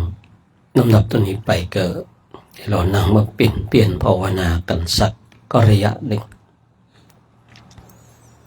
ในช่วงภาคเช้าของวันนี้เราก็มาทำหน้าที่ของเราต่ออีกช่วงเวลาหนึ่งเพราะสิ่งที่เราทำกันเรามีความเชื่อนะผลที่จะตามมาเนี่ยสิ่งที่ดีเสมอการให้ทานก็ดีการรักษาศีลก็ดีการเจริญจิตตภาวนาก็ดีเนี่ยใน เนี่ยเรามีความเชื่อว่าสิ่งเหล่านี้มันส่งผลในทิศทางที่ดีสำหรับตัวของเราเองในอย่างลัทธิของอชิตะเกตกำพลคือเป็นหนึ่งในครูทั้ง6มีความเชื่อสอนให้ลูกศิษย์บริวารของตนเองบุญไม่มีบาปไม่มีแม้แต่ตัวของเราเองก็ไม่มีเป็นเพียงแต่ธาตุสี่มาประชุมกันทำบุญไม่มีผลทำบาปไม่มีผลนี่คืออชิตะเกตกำพลพูดง่ายๆว่าเป็นคณาจารย์ใหญ่เป็นเจ้าลัทธิเนี่ยคือเด่นๆเลยเนี่ยในสมัยครั้งพุทธกาลเนี่ยมี6ด้วยกันอชิตะเกตกำพลก็อยู่ในนั้นถามว่ามีคนเชื่อไหมถ้าลองคิดดูนะมีคนเชื่อมากเหลือเกินบุญไม่มีบาปไม่มีทำบุญทำบาปไม่ส่งผลทีนี้คนที่เชื่อเนี่ยก็คือถูกใจในลัทธินี้เนี่ยไม่มีผลทำบุญก็ได้ทำบาปก็ได้ไม่ทำก็ได้เพราะว่าบุญและบาปไม่มีผลในผลสุดท้ายเนี่ยลัทธินี้ก็หายไปหายไปพร้อมกับอชิตะเกตกำพลแต่พุทธศาสนาของเรานั้นสอนในเรื่องของเหตุผลเมื่อสร้างเหตุที่ดีผลก็จะดีเมื่อสร้างเหตุในสิ่งที่ไม่ดีเนี่ยผลมันก็ไม่ดี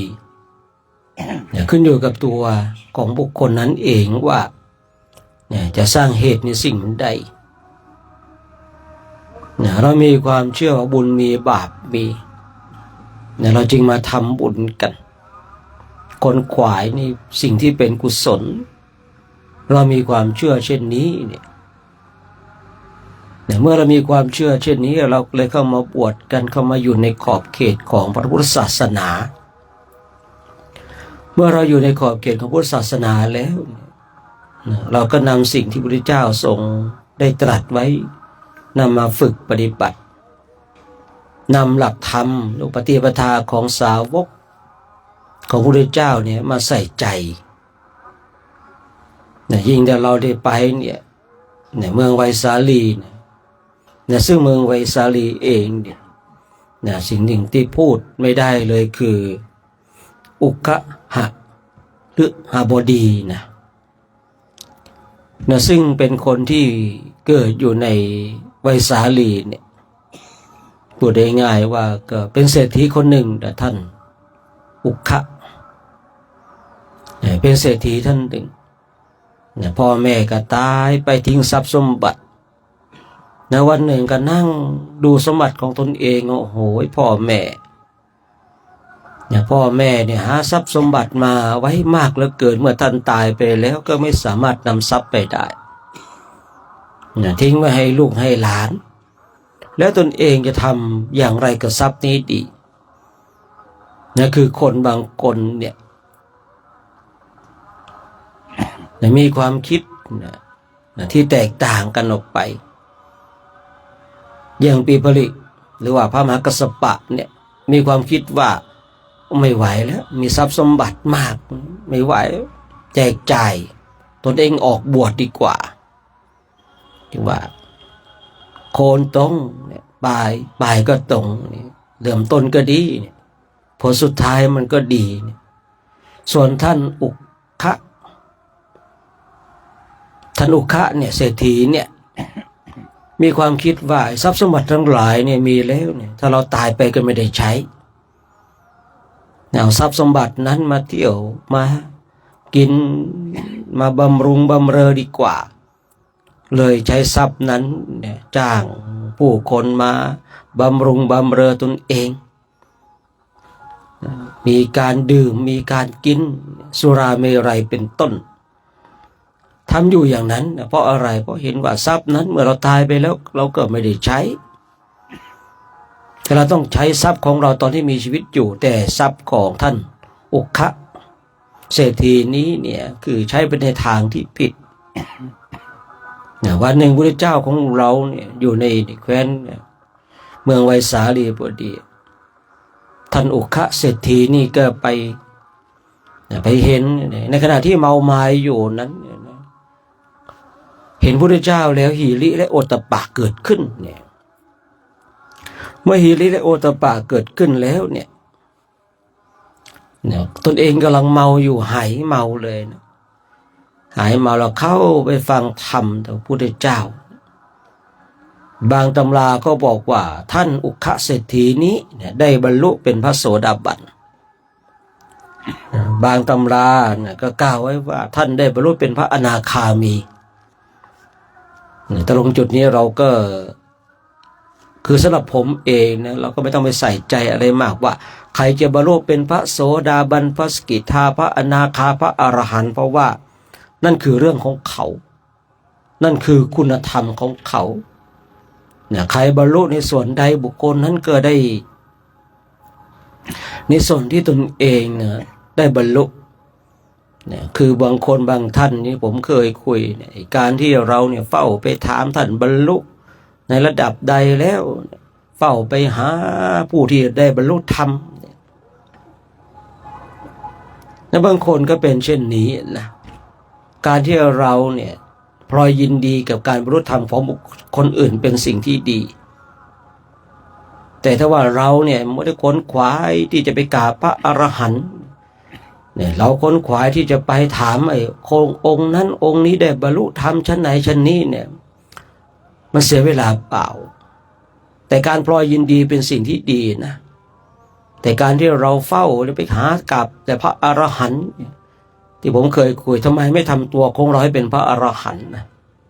การกราบพระอรหันต์เป็นเรื่องที่ดีนะแต่ว่าเราควรทำตัวของเราให้มีคุณธรรมด้วย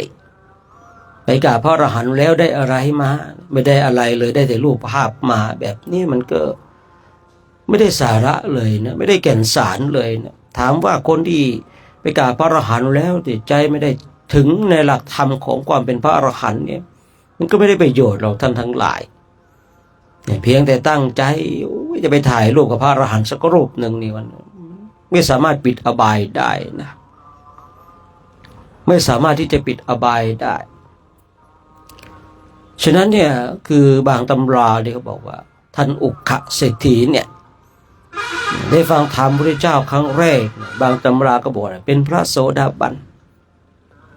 บางตำราก็เลยว่าเป็นพระอนาคามีผมก็เลยมาบอกว่าเรื่องของคุณธรรมบรรลุธรรมของคนทั้งหลายบางทีเราไม่ต้องไปใส่ใจสนใจอะไรมากมายเพราะมันเป็นคุณธรรมของเขาไม่ใช่คุณธรรมของเราเรื่องของเราคือเรื่องของทำอริยมรรคอริยผลให้แจ้งด้วยตัวของเราเองเราจะไปแจ้งในมรรคผลของคนอื่นได้อย่างไรนะเราต้องแจ้งด้วยมรรคผลนิพพานด้วยตัวของเราเองทีนี้เองเมื่อท่านอุคะเศรษฐีได้บรรลุธรรมแล้วก็เป็นผู้ที่มีความเลื่อมใสศรัทธาบางคราวเองเทวดาก็มาบอกนะว่าพระรูปนั้นเป็นพระอรหันต์รูปนั้นได้วิชชา3รูปนั้นได้บรรลุอยู่ในฝ่ายของปฏิสัมภิทารูปนั้นเป็นพระทุศิลป์เทวดาก็มาบอกท่านเศรษฐีบ่อยๆแต่ท่านเศรษฐีเองก็เป็นบุคคลที่ทำบุญท่านอุคะทำบุญทำกุศลอย่างเป็นประจำในคราวครั้งหนึ่งก็เลยได้สนทนาธรรมกับพระพุทธเจ้าพระพุทธเจ้าเลยทรงยกย่องนะนี่เป็นเอตทัคคะด้วยนะในฝ่ายของอุบาสกผู้ที่ให้ของถูกใจที่เราเคยได้ยินเคยได้ฟังว่าผู้ให้ของถูกใจย่อมได้ของถูกใจผู้ให้ของปราณีตย่อมได้ของปราณีตผู้ให้ของเลิศย่อมได้ของเลิศเหตุเกิดเรื่องนี้ที่เมืองไวสาลีท่านอุคะเศรษฐีได้คุยได้ถามเรื่องนี้กับพระพุทธเจ้าเรื่องนี้เกิดขึ้นในที่เมืองไวสาลีเพราะว่าท่านอุคะเศรษฐีเป็นผู้ที่ให้ทานอย่างเป็นประจ นะก็มีตำราเขาเขียนต่อว่าท่านเศรษฐีเนี่ยให้ความเคารพพระสงฆ์มากเลยนะครั้งคราวใดถ้าเข้าไปในวัดในตำราเขาเขียนไว้ว่าเมื่อพระภิกษุสงฆ์แสดงธรรมท่านอุคะเศรษฐีเนี่ยจะนั่งฟังด้วยความเคารพแต่เมื่อพระภิกษุสงฆ์ไม่แสดงธรรมท่านอุคะเศรษฐีเองก็จะแสดงธรรมเนี่ยคงจะเป็นการพูดคุยสนทนากันเป็นการแสดงธรรมฉะนั้นเราทั้งหลายเนี่ยบางทีเนี่ยเรื่องราวทั้งหลายในพระไตรปิฎกเนี่ยเราก็มาศึกษามาเรียนรู้กันท่านอุคะเศรษฐีนี้เนี่ยตั้งจิตปณิธานในสมัยพระพุทธเจ้าปทุมมุตตระโน้นเห็นพระพุทธเจ้าปทุมมุตตระเนี่ยทรงยกย่องอุบาสกผู้ที่เลิศในการให้ของถูกใจตนเองก็เลยตั้งจิตปรารถนาอยากจะเป็นเช่นนั้นบ้างก็เลยทำบุญสมทานไปเกิดในชาติสุดท้ายได้เป็นอุคะเศรษฐีเนี่ยตนเองก็เลยเนี่ยได้สมความปรารถนาไอ้คำว่าให้ของถูกใจย่อมได้ของถูกใจเนี่ยทำเหล่านี้เนี่ยเราควรจะนำมาไว้ในจิตในใจฝังไว้ในจิตในใจของเราถ้าเราอยากได้ของถูกใจเนี่ยเราต้องให้ก่อนเมื่อเราให้ของถูกใจเราย่อมได้ของที่ถูกใจเมื่อเราให้ของที่เลิศเราย่อมได้ของที่เลิศเมื่อเราให้ของที่ปราณีตเราย่อมได้ของที่ปราณีตในบางทีบางท่านลองสังเกตดูตัวของเราเองนะบางทีเราได้ของไม่ถูกใจนะเพราะอะไรนะเราไม่เคยถวายของถูกใจแก่สมณะชีพราหมณ์เนี่ยการที่เราเนี่ยได้ถามสมณะชีพราหมณ์หรือว่าถวายสิ่งของที่ปราณีตของถูกใจของเลิศกับสมณะชีพราหมณ์เนี่ยสิ่งเหล่านี้ก็สะท้อนย้อนกลับมาหาเราอย่างแน่นอนไม่ช้าก็เร็วถ้าเราให้ของถูกใจเนี่ยอานิสงส์ที่จะบังเกิดขึ้นเราก็จะได้ของที่ถูกใจถ้าเราให้ของที่ประณีตเราก็จะได้รับสิ่งที่ประณีตตอบแทนถ้าเราให้ของที่ดีเนี่ยเราก็จะได้ของที่ดีนี่คือสิ่งที่เราต้องมาศึกษากันถ้าเราอยากได้ของถูกใจของเลิศของประณีตเราจะต้องทำก่อนแล้วอะไรคือของถูกใจบ้างล่ะแล้วของถูกใจนี้เนี่ยคือบางคนบางท่านเดี๋ยวถ้าไม่พูดตรงนี้ต่อเดี๋ยวจะมีความเข้าใจที่คลาดเคลื่อนเพราะว่าของถูกใจนั้นมีทั้งกุศลและอกุศล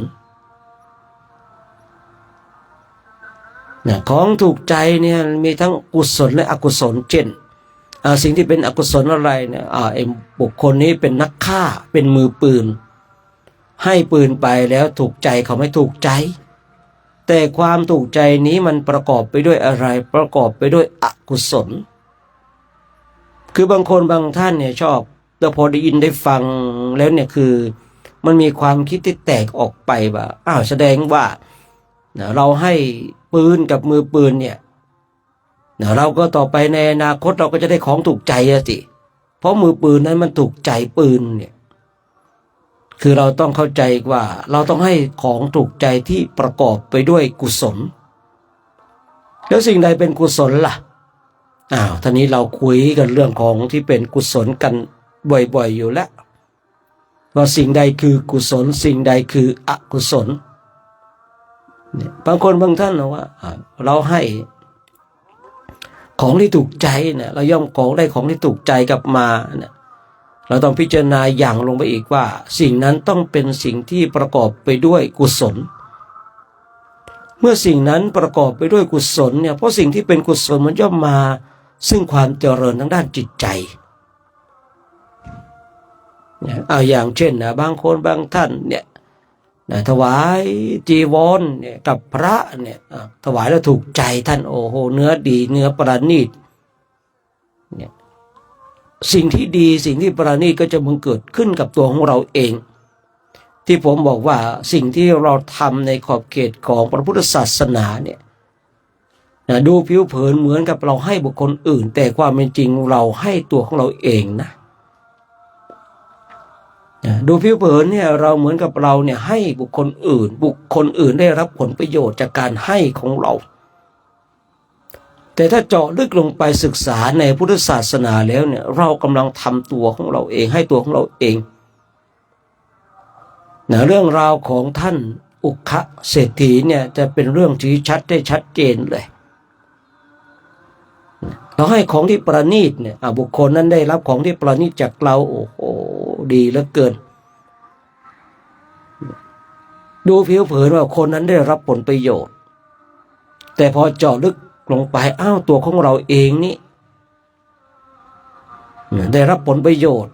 และผลประโยชน์ที่อยู่เกิดขึ้นในขอบเขตของพุทธศาสนานี่มันมีผลมากมีอานิสงส์มากเช่นเราได้ยินได้ฟัง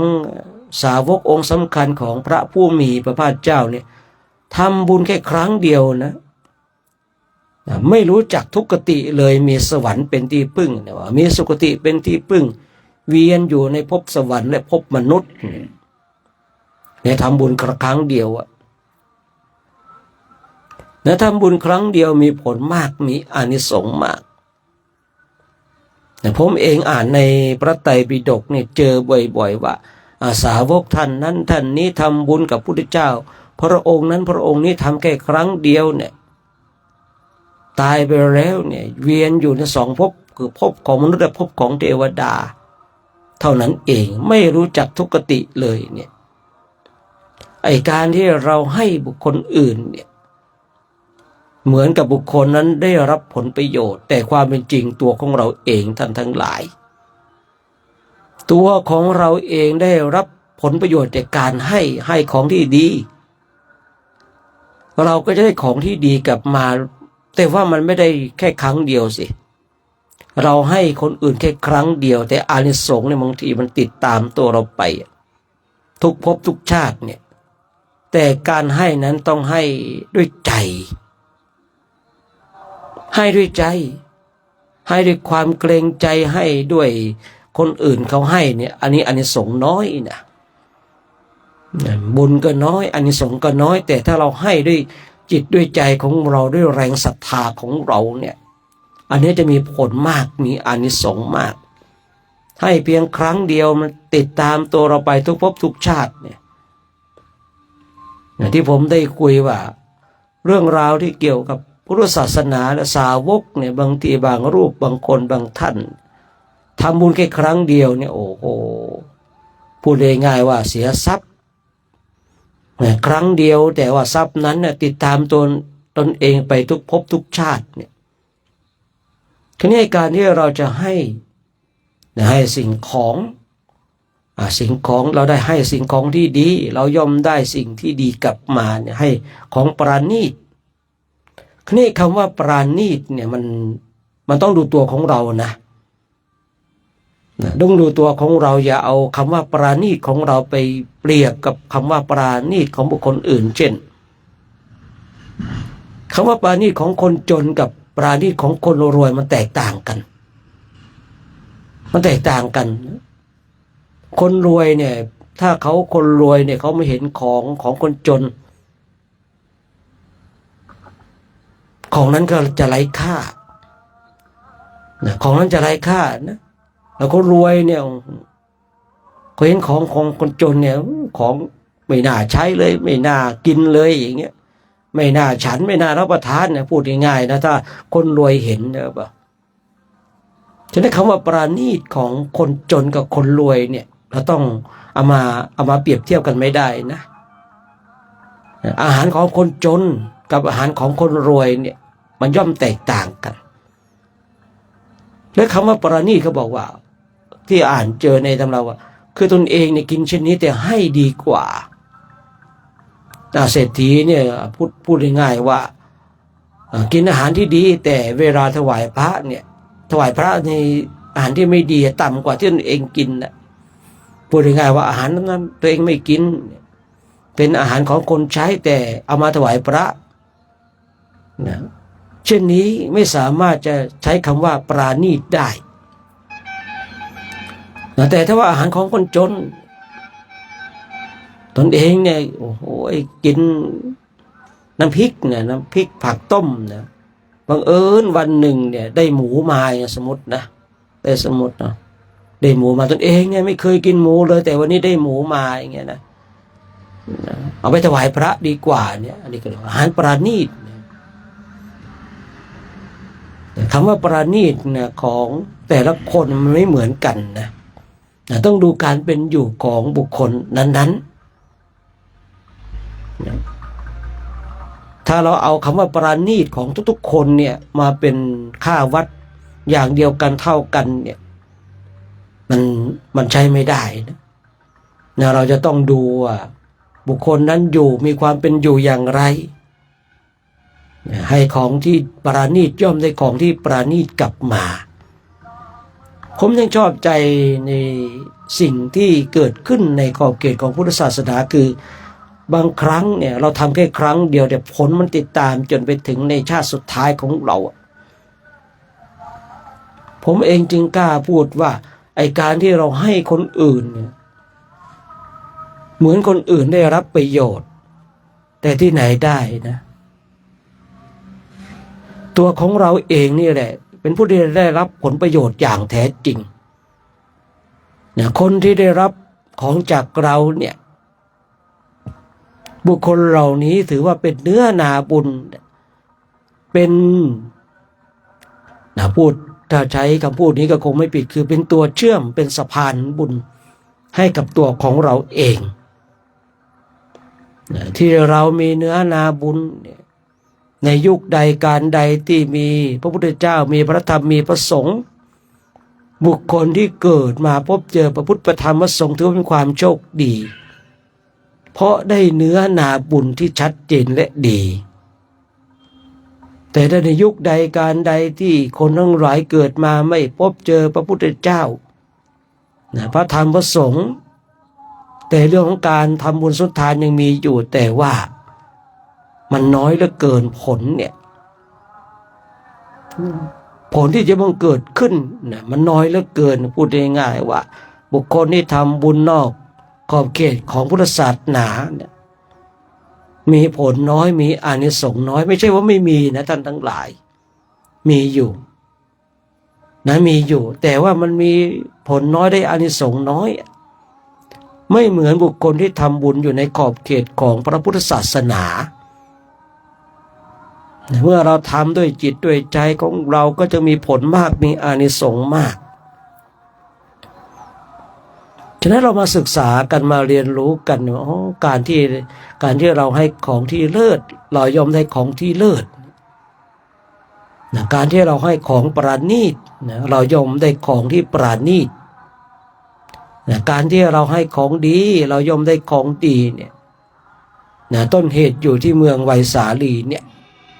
ที่เราจะได้ไปกันเลยนำเรื่องราวของท่านอุขะเศรษฐีเนี่ยมาพูดมาคุยแล้วก็เป็นเอตทัคคะในฝ่ายของอุบาสกด้วยคือเอตทัคคะเนี่ยมีทั้งฝ่ายพระภิกษุสงฆ์ภิกษุณีอุบาสกและอุบาสิกาไม่ใช่ว่าเอตทัคคะเนี่ยมันมีฝ่ายของพระภิกษุสงฆ์อย่างเดียวนะวันนี้ก็เลยนำเรื่องของท่านอุขะเศรษฐีเนี่ยมาพูดมาคุยเพราะว่าเราเคยได้ยินได้ฟังและพูดกันบ่อยๆว่าให้ของที่ดีย่อมได้ของที่ดีให้ของที่เลิศย่อมได้ของที่เลิศให้ของประเสริฐย่อมได้ของประเสริฐให้ของปราณีตย่อมได้ของปราณีตเราคุยกันบ่อยๆแต่ว่าเราไม่รู้หรอกว่าต้นสายปลายเหตุต้นกำเนิดอยู่ที่ไหนบางคนบางท่านอาจจะรู้ว่าเรื่องนี้เกิดที่เมืองไวสาลีเนี่ยรู้แต่ว่าบางคนยังมาไม่ถึงในต้นตอต้นเหตุอย่างเราท่านทั้งหลายในปีนี้เนี่ย ได้ยินได้ฟังแล้วเคยพูดเคยคุยมาถึงต้นกำเนิดของสูตรนี้มาต้นกำเนิดของคำพูดที่ว่าให้ของดีย่อมได้ของดีให้ของเลิศย่อมได้ของเลิศให้ของตุกใจย่อมได้ของตุกใจฉะนั้นย้อนกลับมาตรงที่ว่าให้ของตุกใจที่กล่าวว่าไอ้การที่เราให้ของตุกใจเนี่ยของนั้นต้องประกอบไปด้วยกุศลนะของนั้นต้องประกอบไปด้วยกุศลเพราะว่าการให้ของตุกใจเนี่ยบางทีเนี่ยคือบางคนบางท่านมันถูกใจในสิ่งที่เป็นอกุศลบางคนเนี่ยถูกใจกับสิ่งที่เป็นอกุศลนะแต่บางคนก็ถูกใจกับสิ่งที่เป็นกุศลฉะนั้นของที่ถูกบุคคลที่ให้ของถูกใจย่อมได้ของถูกใจเนี่ยคือต้องประกอบไปด้วยกุศลเมื่อเรา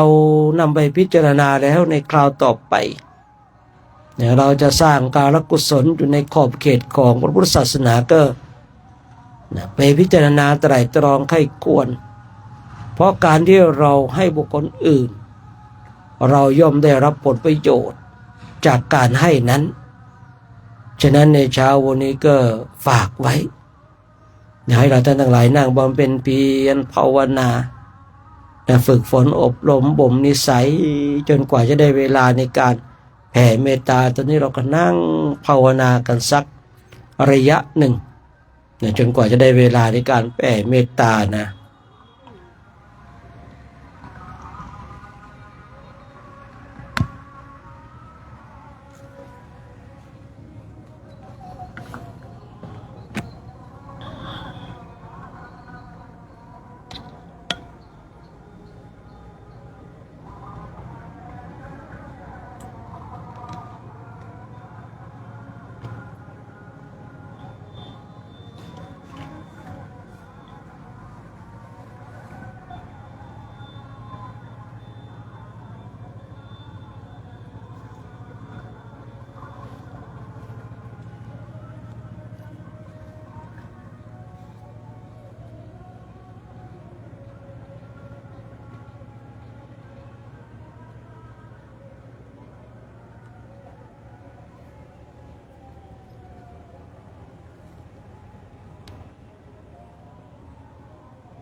ดูเบสเลย50ดูเท่าไหร่ขึ้น43ก็มีละ52ไปไหน52นี่มันจะน้อยกว่าอีก40%คิดว่า30 เริ่มได้ชาติโอ้ยกินมันเลยตอนนี้กินมันเลย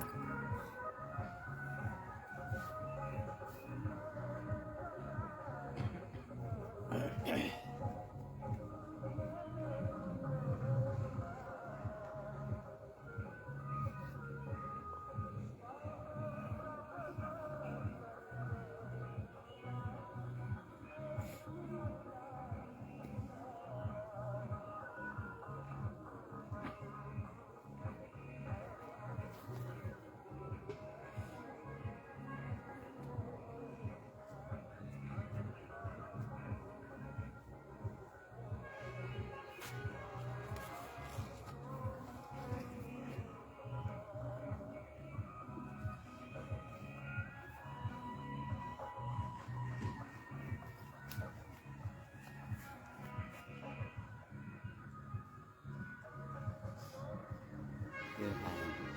คิด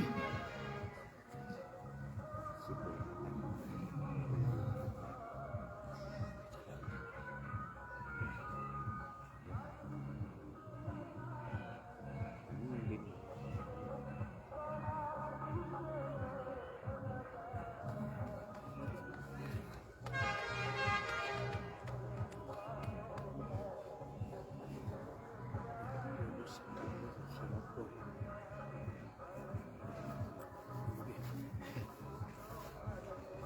เนี่ยเหมือนกัน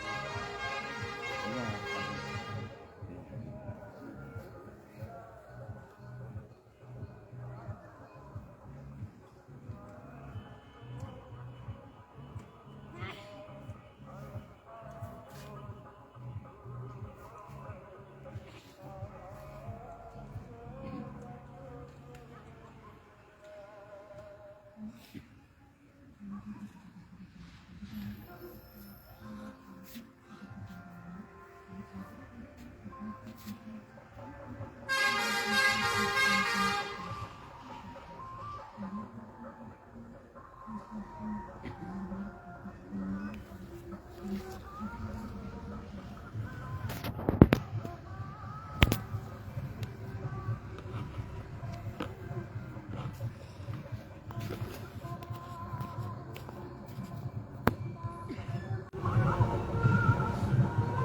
นี่ยการ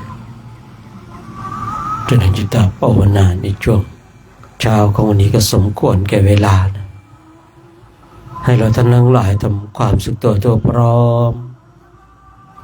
น้อมจิตน้อมใจจิตตีเป็นบุญเป็นกุศล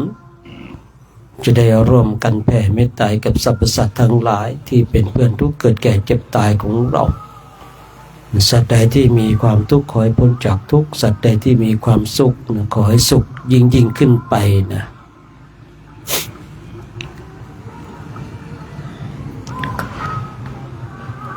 สัพเพสัตตาอาเวราโหนตุขอสัพพสัตว์ทั้งหลายทั้งปวงที่เป็นเพื่อนทุกข์เกิดแก่เจ็บตาย ด้วยการทางหมดทางสิ้นจงเป็นสุขเถิดอย่าได้มีเวรต่อกันและกันเลยอาพยาปาชาโหนตุจงเป็นสุขเถิดอย่าได้เบียดเบียนซึ่งกันและกันเลยอานิคาโหนตุ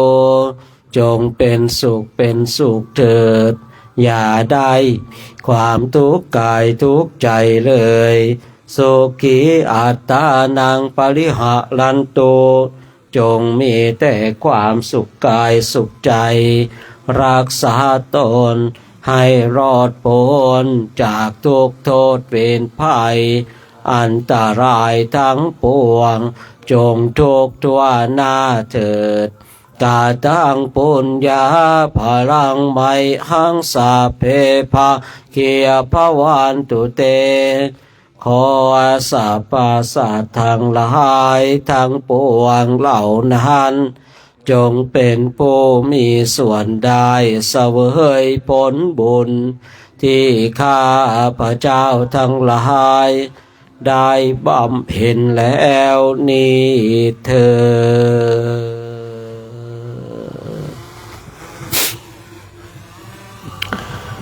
ดเจ้านี้ก็ต้องขออนุโมทนาบุญกุศลกับ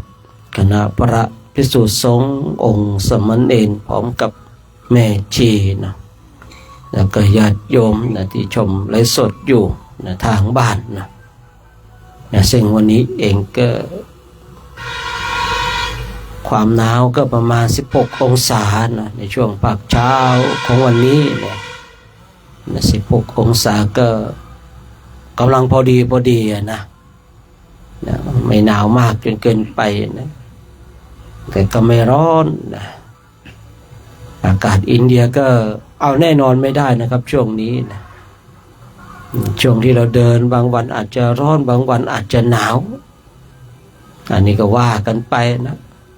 เพราะว่าเราจะเดินเข้าไปเนี่ยเข้าใกล้ภูเขาหิมาลัยนะมันเลยจะเดินเข้าสู่ความหนาวในช่วงนี้นะฉะนั้นเรื่องของสุขภาพก็ดูแลนะครับดูแลเอาบางทีเราต้องรู้นะว่าโรคที่เราเป็นเนี่ยมันมีอะไรเป็นแสลงต่อโลกของเราบางทีก็อย่าเห็นแต่กินนะอย่าเห็นแก่ปากแก่ท้องอะไรนะอย่างที่บางคนเนี่ยนะไอ้อย่างเงี้ยนะซื้อถั่วมากินอย่างเงี้ยนะบางทีเนี่ยเป็นหวัดอย่างเงี้ยนะกินไอติมอย่างเงี้ยนะบางทีเนี่ยมันไปยุให้โรคมันกำเริบมานะฉะนั้นเราก็ต้องรู้นะแต่บางคนบางท่านก็มีความคิดที่ดีว่าตายไม่ว่าขอให้ได้กินไว้ก่อนอันนี้ก็ว่ากันไปนะครับผมในช่วงที่อยู่ประเทศอินเดียเนี่ยอาหารที่ทางแม่ครัวทำเนี่ยนะยังไงไม่สามารถที่จะทำให้ท้องเสียได้นะนอกจากแอบไปกินที่อื่นนะแอบไปกินที่อื่นเนี่ยคนที่ท้องเสียเนี่ยนะครับนะโดยส่วนมากนะไปแอบซื้ออะไรกินเองนะครับผมโดยส่วนมากนะเพราะว่าทางโรงครัวเขาก็ทำโดยสะอาดอยู่แล้วนะก็ประมาณสัก 1% นะแต่ถ้าทางอินเดียติดลบเลยนะความสะอาดนี่ทางโรงครัวของเราอาหารของเราเนี่ยมันกินแล้วท้องไม่เสียแน่นอนฉันแล้วท้องไม่เสียอย่างแน่นอนนะแต่ถ้าไปที่อื่นนะครับผมอันนี้ก็รู้เลยนะบางรูปเนี่ยแต่ท้องเสียเนี่ยมีอยู่ปีหนึ่งนะว่าโทษอาหารทางโรงครัวบอกนะฉันอาหารโรงครัวแล้วทำให้ท้องเสียมานะสืบไปสืบมาไปแอบสโมซ่ามานะสโมซ่าก็เหมือนกับกะหรี่ปั๊บนะตอนนี้เขาเรียกว่าสโมซ่านะแต่ว่าทางบ้านเราถ้าเรียกเข้าใจง่ายคือกะหรี่ปั๊บนะแต่ว่าไส้ของมันก็คนละอย่างกันแต่มันคล้ายๆกันเราก็ต้องดูด้วยนะว่าเราคือฉันอะไรยังไงมันแสดงต่อโลกของเราหรือเปล่านะมันยุให้โรคของเรากำเริบหรือเปล่ายิ่งอากาศหนาวๆแบบเนี้ย น้ำอุ่นเนี่ยน้ำร้อนเนี่ยดีที่สุดเนาะน้ำอุ่นน้ำร้อนดีที่สุดเราก็ดูกันไปใครไม่มีกระติกน้ำร้อนก็ตีหน้าเศร้าเล่าความจริงกันแล้วกันนะไม่ใช่ตีหน้าเศร้าเล่าความเท็จนะตีหน้าเศร้าเล่าความจริงอะผมไม่มีกระติกน้ำร้อนเลยเนี่ยใครเมตตาขอน้ำร้อนสักแก้วเถอะนะตีหน้าเศร้าเล่าความจริงเนี่ยนะเพราะว่ามาถึงที่นี่แล้วเราก็ต้องขับเคลื่อนไปแบบนี้แหละเนาะไปแบบนี้เราจะอยู่ที่ประเทศอินเดียอีกหลายวันก่อนที่เราจะเข้าสู่เนปาลนะครับเมื่อเราเข้าสู่เนปาลแล้วเราก็จะกลับมาอีกเนี่ยกลับเข้าสู่ประเทศอินเดียต่อในช่วงระยะเวลาที่เราอยู่ด้วยกันเนี่ยก็ขนขวายกันนะทำหน้าที่ของเราให้ดีที่สุดเท่าที่จะทำได้เนาะวันนี้เองเราก็จะได้ขึ้นยานนะยานเกิดขึ้นแล้วที่สวดมนต์กันนะเพราะอะไรเพราะว่ามีสะพานเนี่ยสะพานข้ามที่เนี่ยข้ามปัตตนาเนี่ยเมืองปัตตนาเนี่ยมีสะพานอยู่นะมันเดินอันตรายนะครับผมคนนี้เลยต้องนั่งยานนะครับนั่งยานไปลงที่ไวสาลีเลยในวัดไวสาลีเลยนะครับในช่วงนี้ก็อาจจะเจอพัก2 คืนบ้างเจอยานบ้างแต่หลังจากไวสาลีไปแล้วเนี่ยอันนั้นละพักอย่างละ1 คืนจนไปถึงกุสินาราโน่นนะจนถึงกุสินาราโน่นนะคือช่วงนั้นแหละจะเดินกันอย่างจริงจังแหละนะจะเดินกันอย่างเข้มข้นเดินกันอย่างจริงจังในช่วงนี้ก็เป็นช่วงที่เราอยู่ในเขตที่มีในเรื่องราวเนี่ยเกี่ยวกับพุทธศาสนาก็เลยทำให้เราพัก2 คืนบ้างขึ้นยานบ้างตามเหตุตามปัจจัยนะถ้าใครสมาทานว่าข้าพเจ้าจะเดินตลอดทั้งโครงการเลยก็ต้องรีบถอนโครงการนะรีบถอนอธิษฐานนะเดี๋ยวไปอธิษฐานเช่นนั้นเดี๋ยวฟ้าผ่าจะเป็นไงเนาะมีใครอธิษฐานหรือเปล่าไม่รู้นะอธิษฐานที่จะไม่ใส่รองเท้าอย่างเงี้ยนะมีหรือเปล่าก็ไม่รู้เนาะเนี่ยมีอยู่ปีนึงผมก็เดินอย่างเงี้ยเดินเข้าเดินออกเดินลัดซ้ายตัดขวาเนี่ยแม่ชีนะสงสัยอาจารย์โจกจะแกล้งฉันเหมือนกันนะมีนะสารพัดนะครับผมนะเจอสารพัดสารเพนะชีวิตโชคเนี่ยนะสาธุอันนี้ร่วมกันเจ้าค่ะพระคุณเจ้าแม่ชีแล้วก็อันนี้รวมถวายแก้วสารพัดสาธุนะโมทนาเนาะเก็บแต้มบุญเนี่ยเพราะเราเชื่อว่าบุญมีจริงนะบุญมีจริงเนี่ยมีความเชื่อนะไม่ใช่เหมือนกับอชิตะเกตกำพลเนาะอชิตะเกตกำพลนี่ไม่เชื่อนะสอนคนทั้งหลายบุญไม่มีบาปไม่มีนะบุญทั้งหลายไม่มีบาปทั้งหลายไม่มีนะแม้แต่ตัวเราของเราก็ไม่มีเนี่ยเพียงแต่ธาตุสี่มาประชุมกันนะครับย้อนกลับมาบางทีเนี่ยเราสมาทานไม่ขึ้นรถเนาะก็ต้องถอนอธิษฐานด้วยนะเพราะว่าวันนี้ยานเกิดขึ้นแล้วคราวนี้เมื่อเราขึ้นยานเนี่ยก็เดี๋ยวเอารอบเดียวเนาะนี่รถบัส2 คันนะบัสคันที่1มีท่านพระอาจารย์สมศักดิ์สำเร็จคำแดงแล้วกลุ่ม1กลุ่ม2นะกิจสยามธนรัศมีโยมต้นแม่ชี4 ท่านนะแล้วก็โยมเจี๊ยบนะอันนี้บัส1นะครับผมนะส่วนคันที่2มีผมมีอาจารย์มณิตแล้วกลุ่ม3กลุ่ม4แล้วก็มีอนุชิตนะมีสมชายนะแปะนะไม้จันเลศนะตาเพ่งนะแล้วก็พระต้นนะแล้วก็หลวงตะกือแล้วก็หนานป๊อปนะนี่บัสคันที่2นะส่วนรถตู้เองก็มีตะรวยท่านกำมั่นพระช้างครูผ่องครูเข็มทอง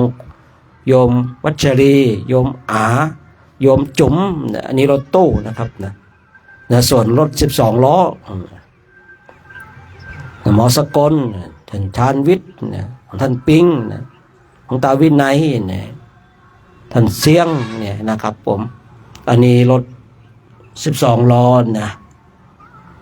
12 ล้อนะครับก็ประมาณนี้นะอรุณไปคันไหนฮะคันอะไรนะคันหนึ่งใช่หรือเปล่าไปกับใครฮะใช่เหรอคันหนึ่งสีอะไรรถอะ อันนี้แสดงว่าฟังจริงอะเนาะอันนี้ฟังจริงฟังรู้เรื่องอะคันหนึ่งสีอะไรนะตอบไม่ได้เพราะไม่ได้บอกนะว่าคันหนึ่งสีอะไรนะ นะครับผมเนาะดังนั้นอีกรอบหนึ่งเนาะรถบัสคันที่1นะครับท่านพระอาจารย์สมศักดิ์สำเร็จคำแดงกลุ่ม1กลุ่ม2ท่านกิษยามท่านรัศมีโยมต้นนะแล้วแม่ชี4 รูป4 ท่านเนาะแล้วก็โยมเจี๊ยบนะนี่รถบัสคันที่1นะครับผมนะส่วนรถบัสคันที่2นะมีผมนะมีอาจารย์มณิตนะกลุ่ม3ก็กลุ่ม4นะมีพระอนุชิตนะพระสมชายพระไม้จันทเลศเนี่ยของตาเพ่งนะของพี่ต้นเนี่ยของตะกือเนี่ยแล้วก็หนานป๊อปเนาะนี่รถบัสคันที่2นะครับผมส่วนรถตู้นะรถตู้นี่มีตาสำรวยเนี่ยท่านคำมั่นเนี่ยช้างเนี่ยครูพองเนี่ยครูเข็มทองเนี่ยครูวัชรีเนี่ยโยมโยมจุ๋มเนี่ยส่วนรถ12 ล้อเนี่ยหมอสกลเนี่ยพระชาญวิทย์เนี่ยของพี่ปิงเนี่ยตาวินัยแล้วก็ท่านเสียงเนี่ยนะอันนี้รถ12 ล้อนะครับผมเดี๋ยวเราก็คงจะออกนะไม่เกิน8 โมงนะไม่น่าจะเกิน8 โมงนะเพราะว่าเดี๋ยวเราหลังจากที่เรากราบพระไหว้พระเสร็จก็คงจะไปเคลียร์ของใส่ถุงบิ๊กแบ็กก่อนนะแล้วก็เช็ดเต็นท์เอาเต็นท์เก็บทีหลังสุดเลยนะคือเราเก็บของที่ลงถุงบิ๊กแบ็กให้เรียบร้อยก่อนนะแล้วเราก็ยกมาไว้ตรงนี้พอยกเสร็จก็เก็บเต็นท์ทีนี้เต็นท์เราก็เอาขึ้นรถบัสไปพร้อมกับเราอุปกรณ์การเดินที่เราเดินนะที่เราเดินเอาขึ้นรถส่วนที่เราใส่ถุงบิ๊กแบ็กก็เหมือนเดิมถุงบิ๊กแบ็กนะครับคนนี้ก็จะรู้แล้วเนาะว่าใครแบกอะไรบ้างเนาะพอไปถึงที่โน่นใครแบกเต็นท์ไม่แบกเต็นท์เนี่ยนะฉะนั้นเนี่ยครับผมจุดในช่วงที่เราเดินเนี่ยเราก็มีเต็นท์มีบาตรมีอะไรที่เราบริขารของเราที่เราเดินใช้เดินนะครับเราก็เอาขึ้นรถบัสไปกับเรานะส่วนที่เป็นใส่ถุงบิ๊กแบ็กก็ใส่ถุงเวกตามเดิมเดี๋ยวใส่รถ10 ล้อไป12 ล้อไปน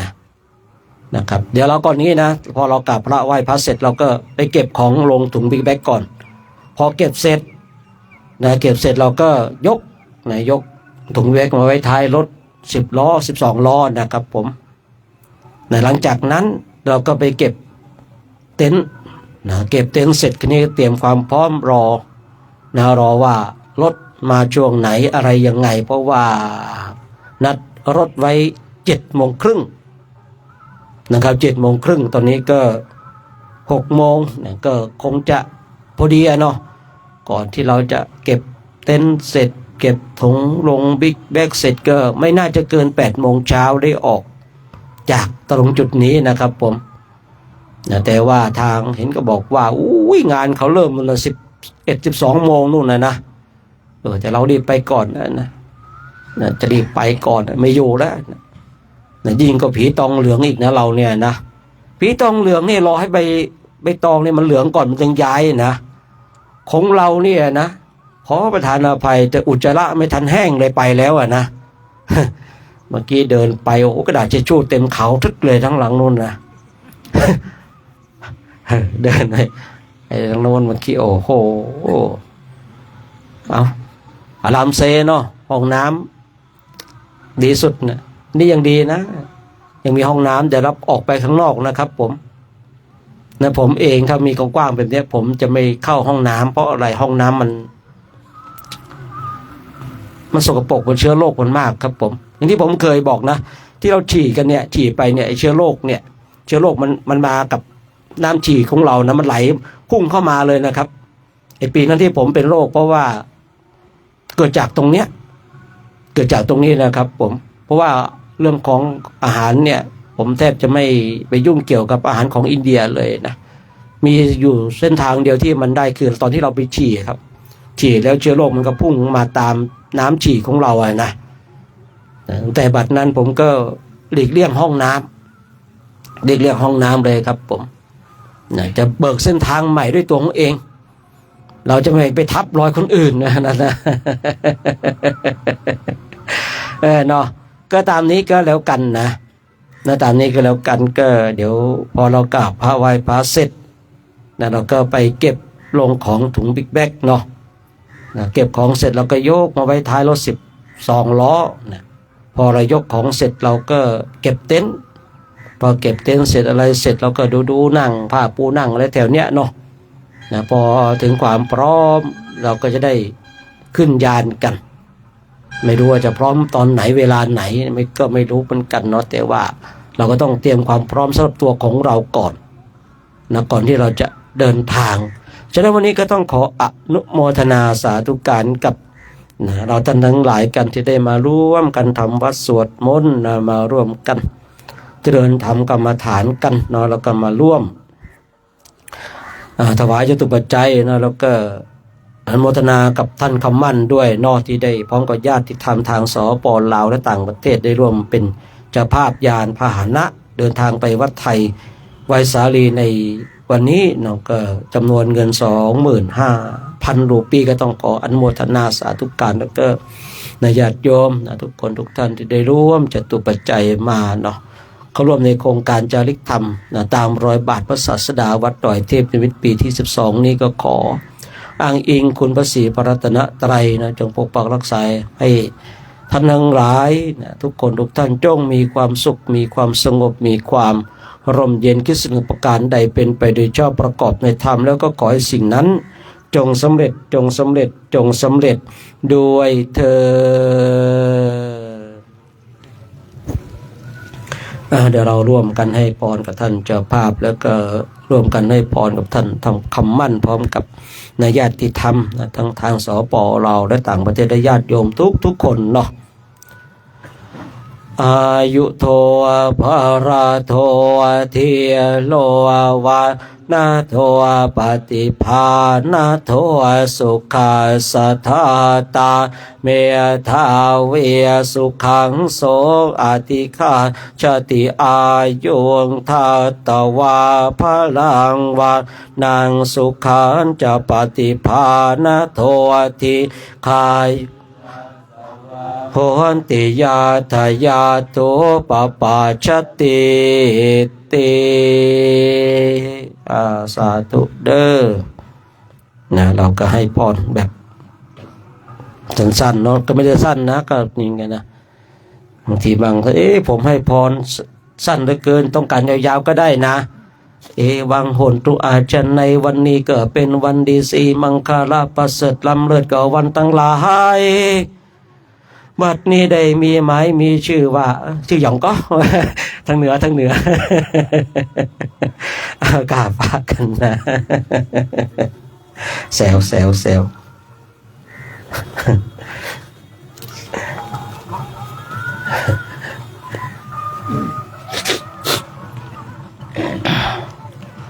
อะระหังสัมมา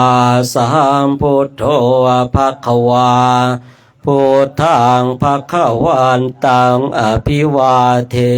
มิสวากขาโตภควตาธัมโมธัมมังนามัสสามิสุปฏิปันโนภควโตสาวกสังโฆสังฆังนะมามิมหาตาปิตุโคนังอาหังวันทามิคุโรอุปชาอาจาริยาคุณังอาหังวันทามิ น้อมจิตน้อมใจกราบคุณครูบาอาจารย์พร้อมกัน3 ครั้งพร้อมแล้วกราบกราบกราบ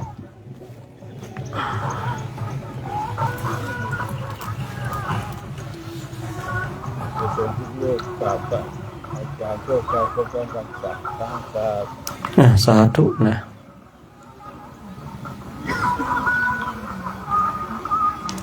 สาธุแม่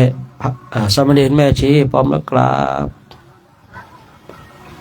กราบกราบ